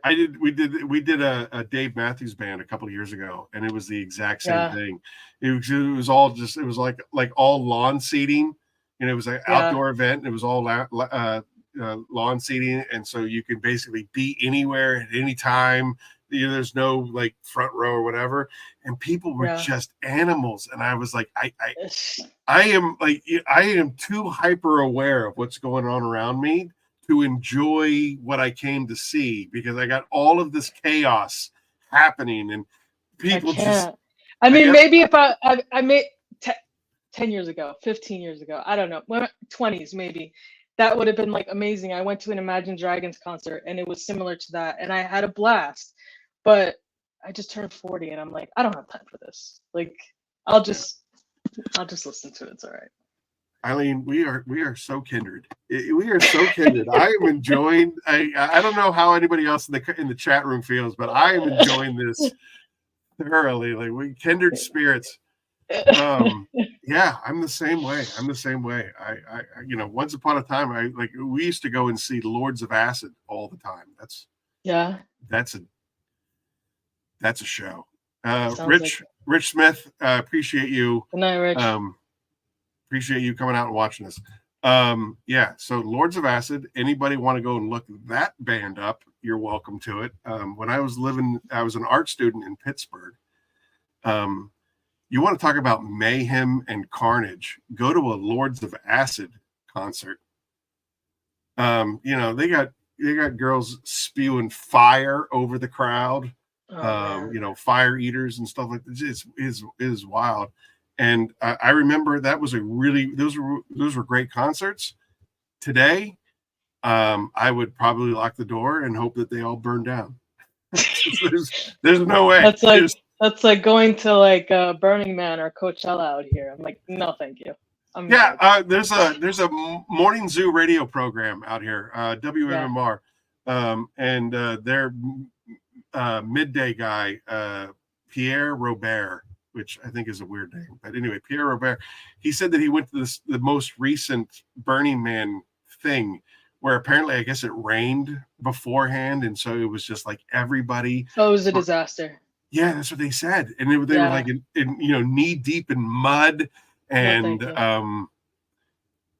it just listening to him recount everything that was happening there was. I was getting anxious. I was feeling like there's no way I could do that. Oh my God, that is going to be the worst. No, thank you. Yeah, have you ever heard of Janelle Monáe? Yeah. You have? What does she do? Just R&B. Well, Lords of Acid. Mary knows Lords of Acid. Mary knows. Oh boy. You want? Hey, if somebody that you know says, "Yeah, I've listened to Lords of Acid and I like them," I'm running in the other direction. No, you want to party with that person. Oh, I do. Okay. That person knows how to party. Like, holy cow! You know what I mean? Like, got it. Whew, that's a good time right there. And maybe I might be too old. Didi, I think I'm older than you, and I've heard of Lords of Acid. It just depends on what circles you hang out in. I don't hang out in those circles. I was introduced to Lords of Acid because of it was a movie. It was a movie starring Denzel Washington and Kurt Russell.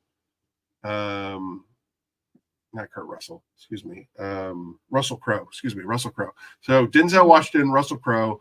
I believe that's the name of the movie was called Virtuosity. And basically the movie was, I loved the movie. It was early 90s. It had to have been like 94. And the premise was a computer took all of the DNA from 1,000 different serial killers and made them into and then set that person loose on the world. And Denzel Washington had to hunt him down, and Russell Crowe was the serial killer, and it was fantastic. And one of the big scenes, it had Lords of Acid playing in the background, and I was like, I got to find out what that band is. It's very that's what got you. It's very electric. It's very, and you're just like, what is that? I need that. Yeah. I need to jam that. And so and that's when I found out about Lords of Acid. And then I was just like, oh, they're playing a concert in Pittsburgh like 6 times. Let's go do that. So yeah, that's how I discovered that phenomenon. Pittsburgh, during my art student days in Pittsburgh, was a very educational time for me. I'll put it that way. Educational, got it.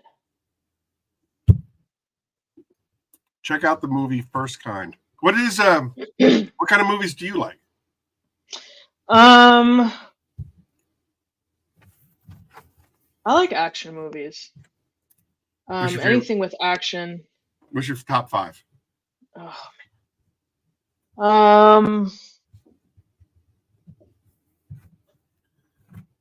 I was going to say Predator myself. Yeah, you're right. Predator is absolutely one of the best. Predator is a good movie. Go now, run to the chopper. Tombstone, absolutely. Tombstone is phenomenal. Absolutely phenomenal. You know, I think that might be Val Kilmer's quintessential movie. Like Yeah. they were talking about how great of an actor Val Kilmer is. You know, you get real genius, and then I like The Saint personally. Oh, that's a good one. Yeah, I thought The Saint was great. But yeah, Heat and Tombstone were just absolutely epic. Batman, Heat, Top Gun. So do you have a top 5 action? Oh man. You were born in 83, so I would imagine 83, 93. 93 is when you're starting to really kind of pay attention. So you're looking at your wheelhouse is probably 93 to 2003 is where you kind of lived between age 10 and 20. Right? Am I putting this together? Yeah. I had Batman. I mean, I grew up with like that 007 movies. I love 007 movies. I love that. Yeah. What did you I thought the last 007 movie was rubbish. I'll say it. Yeah? It's rubbish. Which one was the last one? Where he dies needlessly. Oh, the one where he dies. Oh. I don't think completely I saw that one. Needlessly dies for no reason. Yeah, I don't like, think I saw the mission is over. I'm just gonna sit here and wait to die. Cool. All right.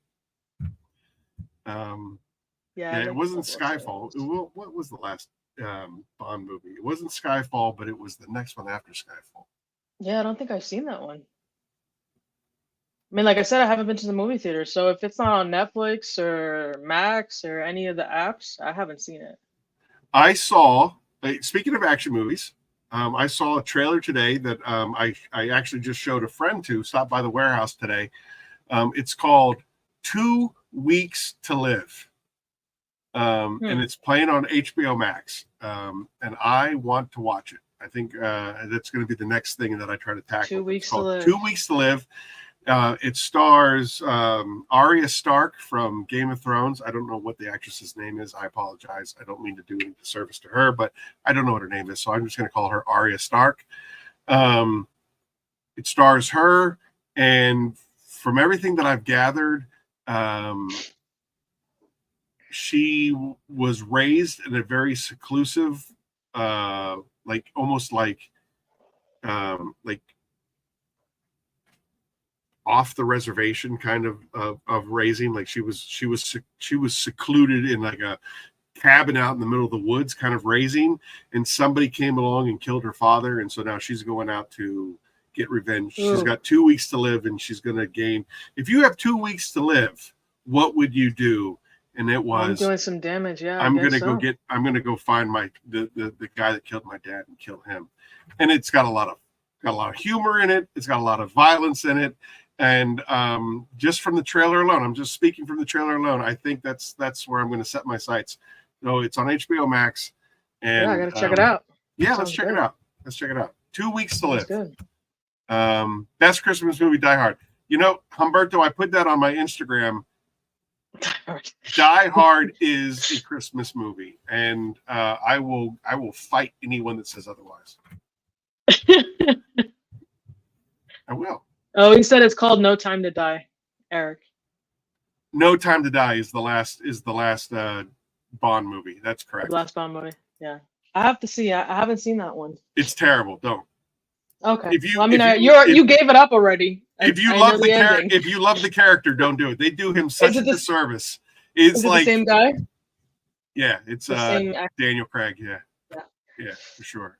It's basically, I guess the way they pitch it is James Bond 007 is the name of 007. So whoever is 007 becomes James Bond, which is how Sean Connery could be 007 James Bond. Roger Moore could be 007 James Bond. How Timothy Dalton, George. What is George? I thought George was the best. No offense to rest in peace Sean Connery, but I thought George begins with a B. George. Like Bugabee or something like that. I just thought he was so good as Bond. He had everything. He had the romance sexiness of Roger Moore, but he also had like that swagger, unbelievably coolness of Sean Connery. Not Pierce Brosnan? No, Is that I what you're thought, talking about? no. You Pierce didn't like him? Brosnan, he's come on. You didn't like him? No, he wasn't my favorite.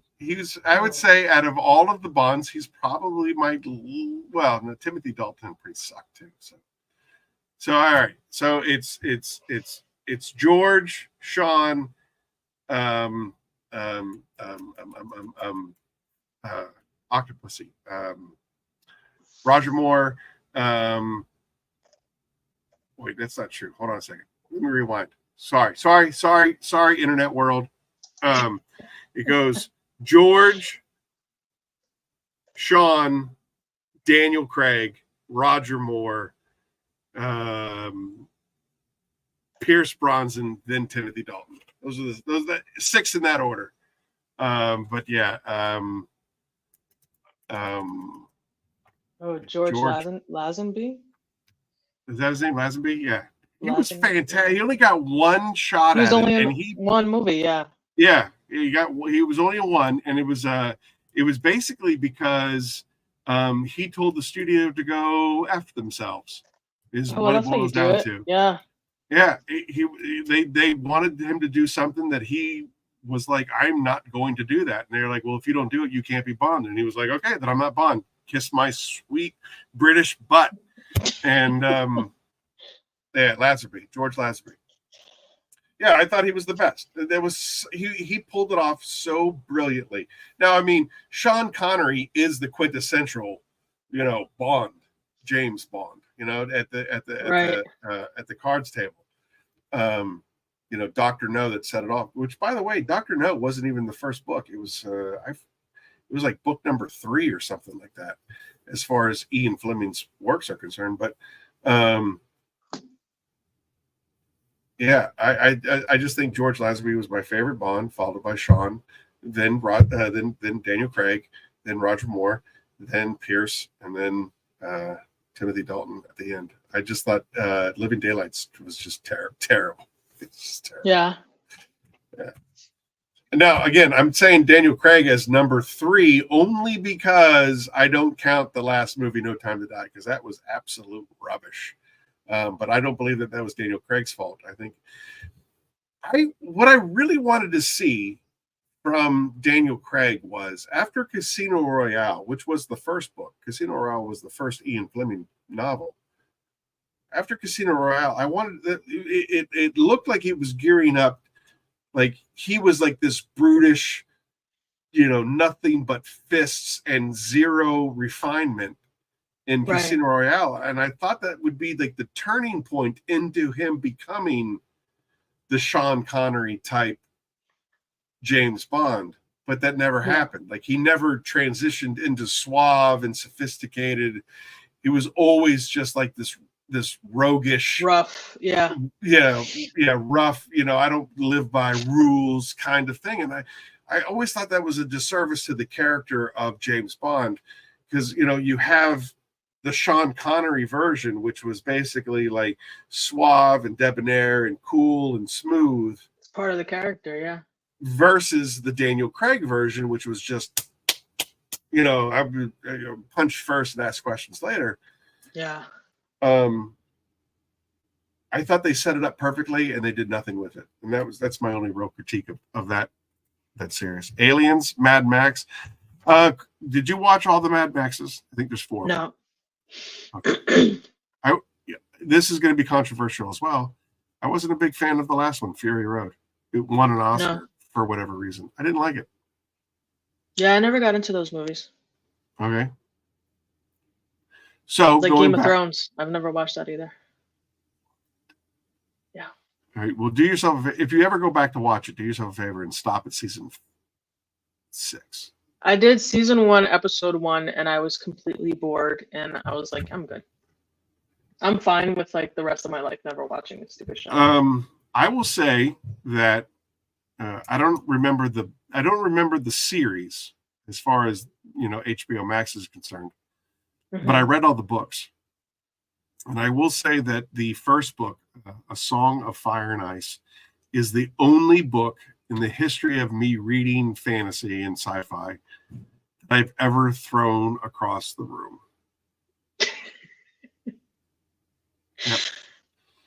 Yep. There's something there's a character that is created in Game of Thrones. Eddard Ned Stark is his name. He's the king of he's the steward of the North. King of the North.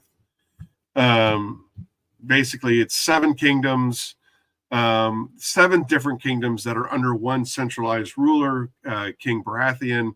And then each kingdom is ruled by a steward or, their own individual king or whatever you want to call them. But they wrote Eddard Stark, such a great character. I mean, he was everything that you ever wanted in a king, noble, and a father, and a husband, and he was just awesome.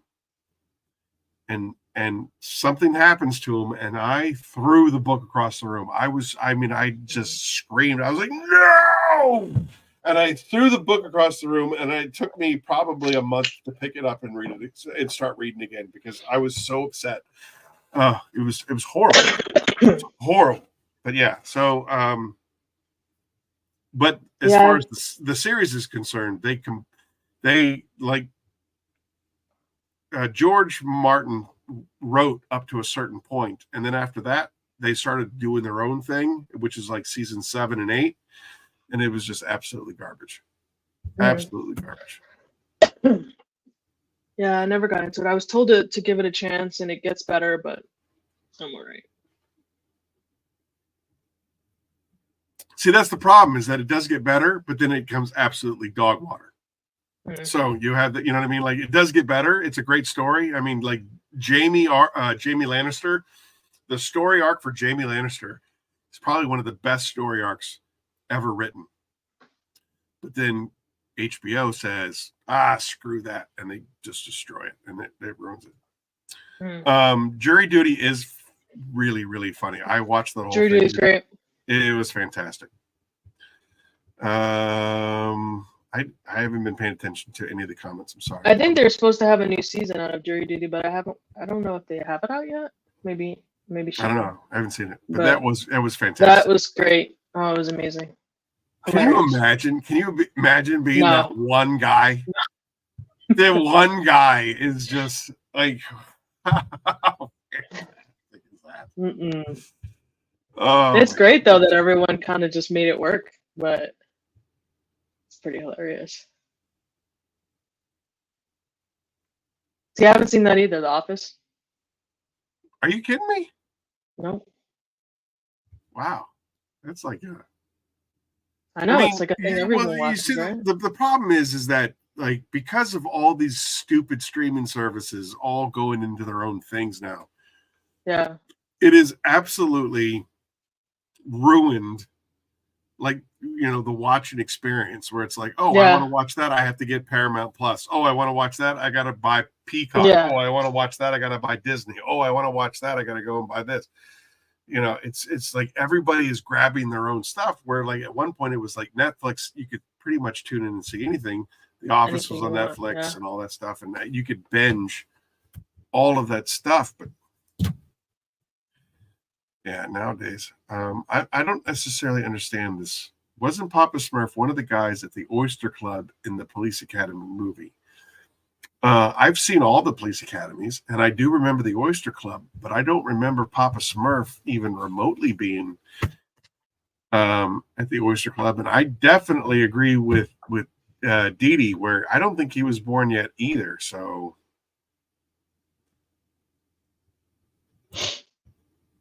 I had to ask, since one of them looks just like him. I guess. I don't know. I don't remember. Nothing beats The Office. I'm going to have to, The Office is great, Brian, but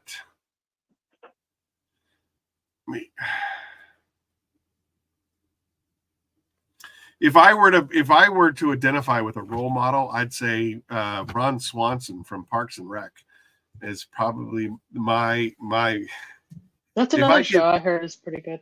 if I could Parks pick and Rec. if I could pick a mentor, it would be Ron Swanson for sure. Yeah. Friends beats The Office. Christy, I got to disagree with you. That was so scripted.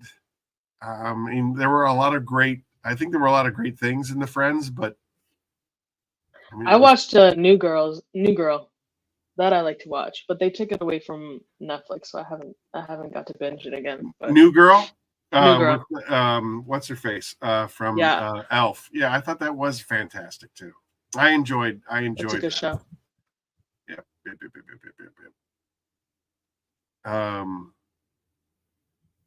Something just happened. Something just happened while we were talking.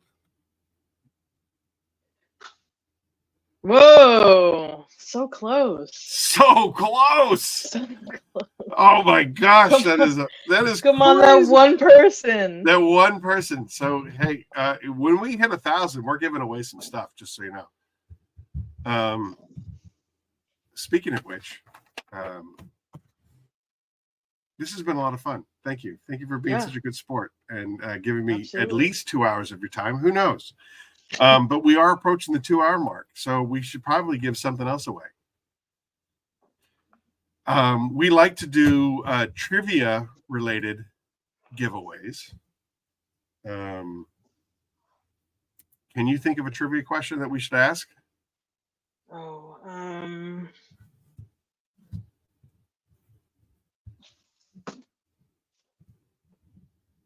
no, I don't know.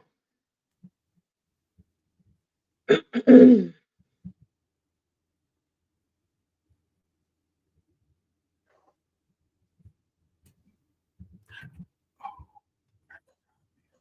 kinds of fun stuff. I forgot about it. Little rock music in the background to fill in the spaces of me being completely off my game. Little bit of Lords of Acid. Little Lords of Acid. Oh my gosh.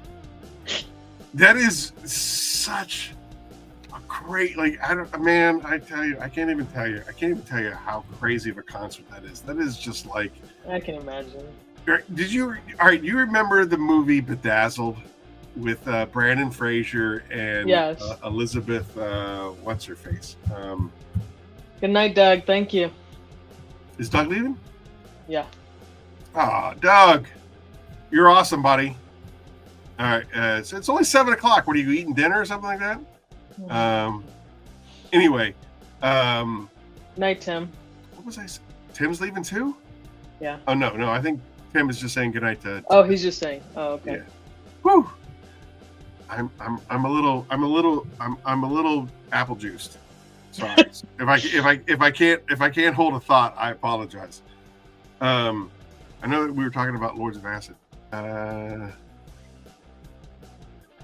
Oh yeah, so the movie Bedazzled, starring Elizabeth Hurley, I think is her name, and Brandon Fraser.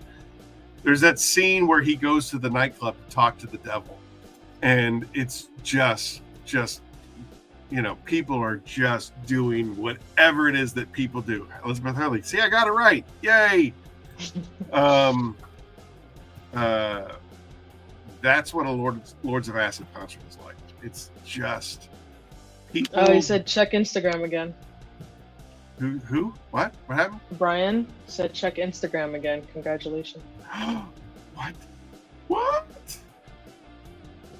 Oh, he did it! You did it! Did it! Congrats! Hey, you were here for this. I couldn't have done it without you. Thank you so much. This is awesome. Oh, we have to give away all kinds of craziness. All right, we just upgraded the giveaway to something else entirely. I think that the next giveaway is going to be a Titan and the Four Horsemen bundle pack. Is what that's I want. exciting. Yeah, I want to give away. That's so great. I want to grab a screenshot of that so I can post it. Oh, people, everybody, man, I love you guys so much for being a part of this. What an absolutely epic way of bringing in 1,000 subscribers or followers, than doing it on a live stream with you out in SoCal, and all of these wonderful people that I completely consider to be my family. This is so exciting. We have to give away a Titan and the 4 Horsemen bundle pack. I'm gonna write this down. Yeah, Christy's on now, so she'll have a chance to win it. Yeah, that's right. Again, Keith Firebird, you can just bite your tongue for whatever is going to come out of your mouth, and Superado, you enthusiast, first time tuning in. What's up? Hey, enthusiast, we just hit 1,000 subscribers. Thanks for tuning in. Glad that you're here. This is fantastic. All right, so we got to come up with a really cool trivia question. For someone to win Titan and the 4 Horsemen bundle pack. I really want it to be so clean, detailing oriented, but at this point, because it's 1,000 subscribers to Phoenix, I am ready to. I'm opening the floor to any kind of trivia question. Even me, Aaron, of course, even you, Aaron. Christy, first of all, Christy does not win everything. She only wins when you nominate her, Tim, and because you gave a very convincing argument for why she should win. So she does not win everything. She's only won one thing one time, whereas Keith Firebird has won like 20 things, and Superado has won like, I don't know, 10 things. I forget. When I bring up Silverado's ship station, I'm like, free prize. Oh, here's an actual order over here. So yeah, Silverado and Keith Firebird, I think if you win, you have to donate it to somebody. But Christy is the best. You're right, Tim. I appreciate her and I appreciate you. I've won a few times. Ryan, you have won a few times. You can tell who the people are that like watch every show religiously. They know their trivia. They're really hard contenders, and I appreciate that. I know I give them a hard time here, but I do appreciate how well they have they've stuck by Phoenix E.O.D. and very loyal in this community. You guys are absolutely the best, and I appreciate you allowing me to tease you. All right, we got to give something away. 1,000 subscribers giveaway. What do you think, Eileen? What do you think? I don't know. What do you want to ask? What do you want to ask? Oh, too much pressure. I don't know. All right, we'll make it easy but hard. If I ask this question, the enthusiast won't be able to answer the question because he wasn't here. Like basically the question that immediately came to mind was, what is the national state park that you've enjoyed hiking in recently? But I don't think that would do justice for the crowd that is currently watching. So, you know what? That's a great question. All right, Tim, that's a great question. That's a better question. I love it. Oh yeah, there you go. Adrian's question. Yeah, but at the same time, I haven't really announced it. Did I? I mean, I announced it with. You mentioned it. Okay, then. So you agree that that's the. Yeah, I think that's a good. If they know Phoenix, they know that. All right, if you guys know Phoenix, you know the answer to this question. What are we coming out with? It's coming out. We are planning for a.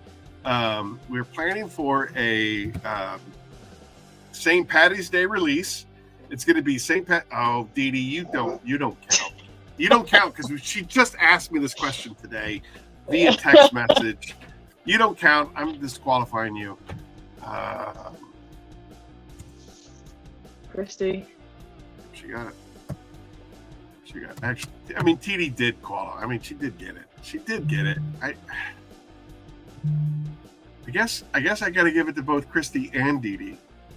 It is 1,000 subscribers, right? So, I mean, it's got to be a big deal. All right, so Dee Dee and Christy win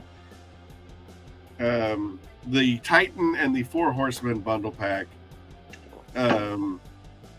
You both win. It is Typhus Interior Cleaner. We are launching it on St. Patty's Day. We're going to do a sale on St. Patty's Day running through Easter. So it's going to be a 2-week sale that we are going to be promoting, a 2-week sale. Typhus Interior Cleaner and Deodorizer. This product is so awesome. I am so excited about this interior cleaner. We've worked on it for a long time. It is it's like I said, it's an interior cleaner, but it's also a deodorizer. And Cool. based on the recommendations of my wife, she said if you make it in a small bottle with a push button trigger, people could keep it in their glove boxes and things of that nature and use it as an odor neutralizer. So like when, there's French fries and crap like that on the floor, you can use it and spray it, and it takes care of any of that foul odors. But you can also use it as a spray, a spot remover. You can use it as a general all-purpose cleaner for the interior. We were able to work with the chemist. I think it started out as like a pH of 12. Mm-hmm. And we were able to dial it back to a pH of 9 without compromising any of its cleaning capabilities. So basically you're just kind of neutralizing the pH using, a higher pH is alkalinic, a lower pH is acidic. Right. And you can neutralize alkalines with acidic. You can neutralize acids with an alkaline. So we were able to dial back the pH to 9 and not compromise the cleaning capabilities. And it's also highly concentrated, so you can still dilute it 10-1, 15-1, whatever you need. So we're really excited about Typhus. Typhus is the father of monsters. According to Greco-Roman mythology, Titus is the father of all monsters. So he's the father of Hydra. He's the father of Cerberus. He's the father of all the great Greco-Roman monsters, the most fierce, and he was created to basically fight Zeus. So we're really excited about Typhus, the interior cleaner and deodorizer. You can use it obviously if you dilute it down, you can still use it as just a straight up odor neutralizer, but it also works as a great interior cleaner. And we're really, really excited to be launching it in the next 2 weeks. Like I said, we're aiming for a St. Patty's Day release, and so that's going to be exciting. And then we're going to run it for about 2 weeks, a nice sale to get out of this winter, and get spring going again, and get people cleaning their cars again. Does Adrian have it yet, or he will? I'm assuming. Adrian does not have it, so we just finalized the formula this past week, which is really exciting. I think 2 weeks ago we had it all formulated out. But we added the acid afterwards, and so it had like this precipitation where everything was kind of separating. Mm-hmm. But once we figured out what the formula was, now the blender is making it in a big batch so that it doesn't have precipitation, it doesn't separate. And so as soon as I ordered a tote of it, so as soon as the tote comes in, I'll be getting it into the hands of all my influencers and Adrian and all that stuff. So it's very, very, very exciting. I am ready for winter to be behind us, and let's get this candle lit and let's start cleaning some cars. I'm not too excited about it just yet. You what? I'm not too excited about winter to be over yet. I like this weather right now. You like this? Well, that's because you also live in California. It doesn't count. This weather is perfect. No. Winter's over and it's 120 degrees and I'm dying. I'm looking at I have the little time and temperature at the bottom of my computer. It is 31 degrees and clear right now, and I am not excited about that in the least bit. It's 61 and clear. 61 and clear. Yeah. Oh, don't throw me in the briar patch. Yeah, I wonder why you don't want. Yeah, I know. I wonder why you don't want. Relax. Okay, Brer Wait. Rabbit. Don't rush it. Yeah, I love the 61-degree weather. Oh my! Yes. Oh, it's so terrible out here in California. Oh. Absolutely rubbish. By the Not way, a ready new for it. movie out in the world with Crack on Netflix. I almost wanted to make an IG post using some of the Kraken videos. A while back, I could probably try to find it, but a while back, somebody did a phenomenal Kraken post. It was so good. And they basically, it was like green lit, and it was like, release the Kraken. It was so good. I honestly, I love this community. I love the people in this community. I love the way they support me and the company. Really, everybody. This is a lot of fun. This is a lot of fun for me. I shouldn't get paid for doing this. This is really. See, Christy says the same thing. It's going to be 68 tomorrow. Yeah. Beautiful. Perfect. Oh, it's 68 degrees and sunny. Oh, I wish. Oh, if only this would change. Yeah. Okay. No, if only it wouldn't change. If only it wouldn't change. I want if it to was keep 68 it just and sunny like for this. forever, it would be the best. Forever. It would be amazing. That's terrible. That's so not fair. It's so not fair. Because in the blink of an eye, it's 120 degrees, and I'm hating my life. Yeah, well, you know what? I would probably still live there if the politics didn't suck so bad out there. Yeah. It's terrible. I'm trying to find the post, but it's buried. But yeah, I'm not looking forward to summer. Yeah, it does. Definitely gets really hot, and I think that's also something else that we talk about a lot on this channel is yeah, exactly. We're ready. Turn on parent browsing. Cancel. Yeah, it's still looking for potential throw of snow on Thursday here in Pennsylvania.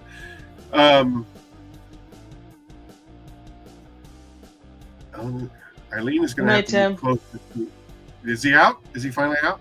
Yeah, yep. He's done. Yeah. Good night, Tim. We're just kind of rambling and talking about whatever. And yeah, I want to get. Go ahead.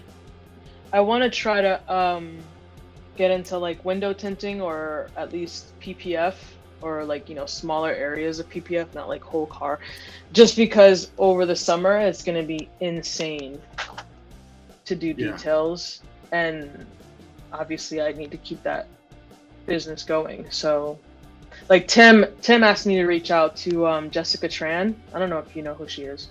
I don't. Yeah, so she's based out of Huntington Beach, I think, and she does like tinting, PPF, details. She's got a whole shop out there. Right. And I've tried to reach out to her to see if maybe I can like shadow her for a little bit, see if she can teach me a few things. Sure. But she's like crazy popular on social media, so she's probably not even. I don't know if you're open to it, but if you are open to it, I can introduce you to Brian from Apex. And I know that, he's in Pennsylvania and you're in California, but I mean, his bread and butter is detailing and PPF. Yeah. And just because of the type of guy that he is, I know that he'd be willing to at least help you with the pitfalls of doing PPF, and tell you, he's got a great operation out there, and Brian Mayhall, who's been chiming in, he's actually, Brian Mayhall has been on Curmudgeon's Corner. He works for Brian from Apex, and so they do PPF all day, every day. They have a system. There's a computer that you type in what vehicle you're working on, a 2023 Toyota Highlander, and what panel you're working on, and it'll print out exactly the perfect shape of a Toyota Highlander hood or whatever, print you out Yeah. a hood for 2023. So as far as he loves PPF. So I think having just someone with the level of knowledge of what to do and what not to do would be really, really beneficial to you. And a guy like Brian is always willing to help and explain and talk about it. So if that's something that you want, I definitely will put you two together. Because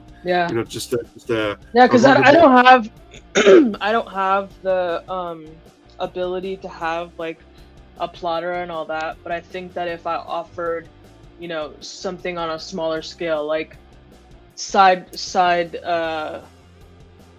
mirrors, front, like smaller areas that I can do mobilely, because that's where I'm at right now. It's just to do it mobilely. Sure. And then also tint as well, because you can do that mobile, just as like added services that can take me through when we have weather 120 degrees and I can't sit out there and clean a car. I can possibly do that as a way to bring in business. Yeah. Okay, so I will like on Monday during a business day, I will do an introductory a group chat or whatever, and introduce you to, and then you guys can go off and that would be awesome.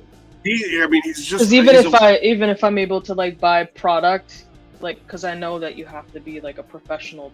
I'm assuming you have to be a professional to get those, to get a roll of tint or a roll of PPF, like at least a few rolls of whatever it is that I can even practice on my own car, or whatever, just something that I can just practice. Because I've kind of pitched it a little bit to a few of my customers where I'm like, what do you think if I did like tint? And they were like 100%.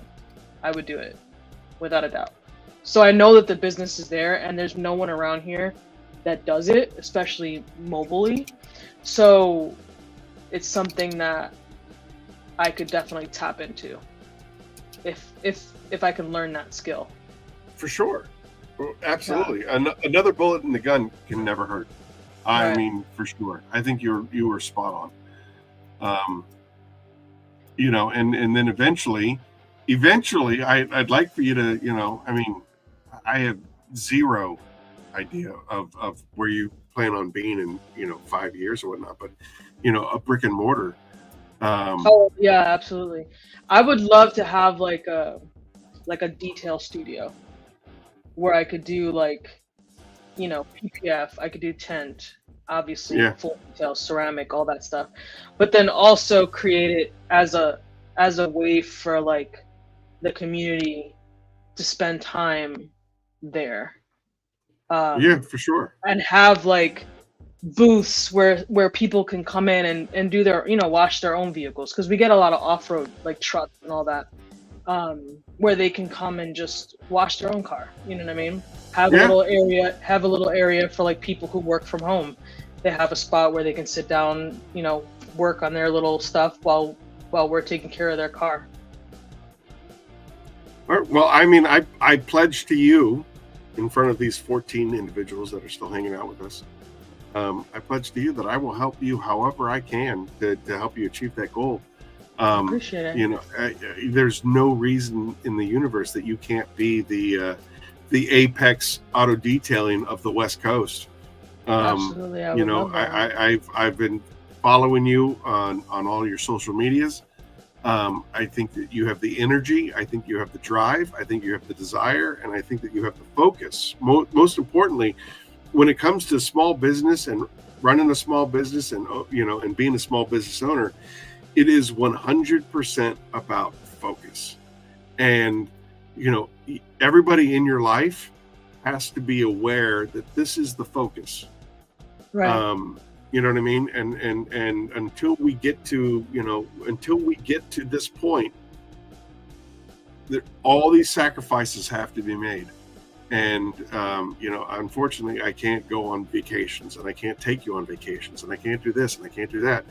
We have to be focused, and I see that in you. I see that drive in you. I see, and the level of perfection that you have been putting out at least in what you've been showing on social media, I think that this is a fantastic idea for you, and there's no reason why you can't achieve that goal. Yeah, thank you. I appreciate that. Well, it's true. Anybody that knows me and knows me well knows that I'm not one to blow smoke up your ass. Thank you. I respect that because I don't. Yeah. I kind of call it, like Call I it. see it. Call it like I see it. Black and white for me. And you definitely. I mean, I stated it in the little blurb behind all of our social media. It's like you're hitting the detailing world like a wrecking ball. You're making a splash. Thank you. And I think people are responding to you, and I think that people are like taking notice. And Yeah. I just go back to what you originally said in the beginning of the show, which was somebody drove up next to me while I was detailing one car and asked if I could detail their car. People are noticing and taking notice, and I'm honored that you've spent 2 hours and 15 minutes with me. I'm honored because you are a mover and a shaker, and I just Thank you. Phoenix is a better company having you associated with us. Thank you. I appreciate it. Of course. Yeah. I mean, everybody and anybody that knows. Oh, Tim. I love Tim. He's the best. He is a good dude. He is a really good dude. He is. I don't know how else to say it, but he has been a Phoenix supporter from the beginning. As a matter of fact, last night I had dinner with my son, Jacob. He's going to college, like about 3 hours away. And the very first conversation that I had with Tim, I was taking my son out to dinner, and we were in a waiting queue. I think we were going to Outback, Texas Roadhouse, and we were on the waiting list. And Tim called, and he was like, "Oh, well, if you're having dinner with your son, go do dinner with your son." I'm like, "Actually, we're sitting in my truck waiting for the beeper to go off, so we have probably like 45 minutes if you want to talk." And Tim and I just chit-chatted, and ever since then, he has been such a positive supporter of me and my company. I couldn't ask for a better, more than just like a friend, but like a supporter of the company. He's amazing. He really is. I wish that I had his energy. He has got energy to spare, and I wish that I had his energy. I wish that I could tap in, because he is always he's a million miles a minute, and I'm just like, all right, slow down, dude, because I can't keep up. I can't keep up. He's great. He'll send me messages like, "Oh, this thing is on sale," or that, or "Get this chemical," or "Do that," or "Do this." And it's so welcomed. It's so great because he just he has the knowledge, and having someone that I can lean on, like Tim, is like, I couldn't have asked for anyone better. He's great. He saw me the other day. I posted something. I still have Chemical Guy's foam cannon, and he sent me a message, and he was like, it's MJJC. This thing is on sale. Get it. Get 2 of them. Right now. Here's the link. And it's like, okay. He's so over me having the Chemical Guy. Like, here's something better. This is what you should be using. This is and it's amazing. It's great. Yeah. He's just, I tell you what, I believe in my heart, and this is I'm going to say this as a blanket statement, not to endorse one religion or another, but there has definitely been some divine intervention in the course of Phoenix, and their divine intervention. So whoever, whatever you believe in, has been at play with Phoenix, and Tim entering into the Phoenix family was definitely nothing but divine intervention. He has been quite the cheerleader for Phoenix. He promotes us, and I feel like I haven't done him a disservice because I don't have there's not enough of me to go around. And someone like Tim deserves way more attention than I give him because I just don't have the ability to give him the level of attention that he deserves. You know what I mean? Yeah. So it's like I'm undeserving of a fan, of a customer, of a friend like him because of just how enthusiastic he is for the brand of Phoenix. Let me dovetail that into it's because of customers like Tim that we don't release a product until it absolutely stands up to that level of devotion, right? Yeah. Like, there's no way that I'm going to release Typhus, the interior cleaner and deodorizer, until it is good enough to warrant him saying this stuff is awesome, right? Like, I don't want Tim to ever be compromised by having to say something is awesome when it's not awesome. It has to be awesome for him to be able to say it's awesome and mean that it's awesome, right? Absolutely. Like, does that make sense, or am I like too drunk to be able to be clear? I'm getting like flashbacks of Papa Smurf's live when he was on Instagram. We were all that was crazy. Was that not crazy? I'm like Papa Smurf. Hey man, you're not on YouTube. You're on Instagram. No, I'm not. I'm totally on YouTube. I'm like, you're not on YouTube. You're on Instagram. You can't invite me unless you're on YouTube. No, I'm totally on YouTube. All right, hold on a second. Click.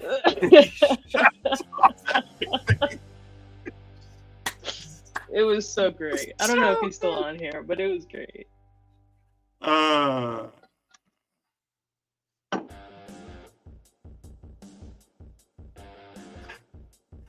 That's so good. That's great. That's probably one of my all-time favorite podcast / live streams he's ever done. Absolutely fantastic.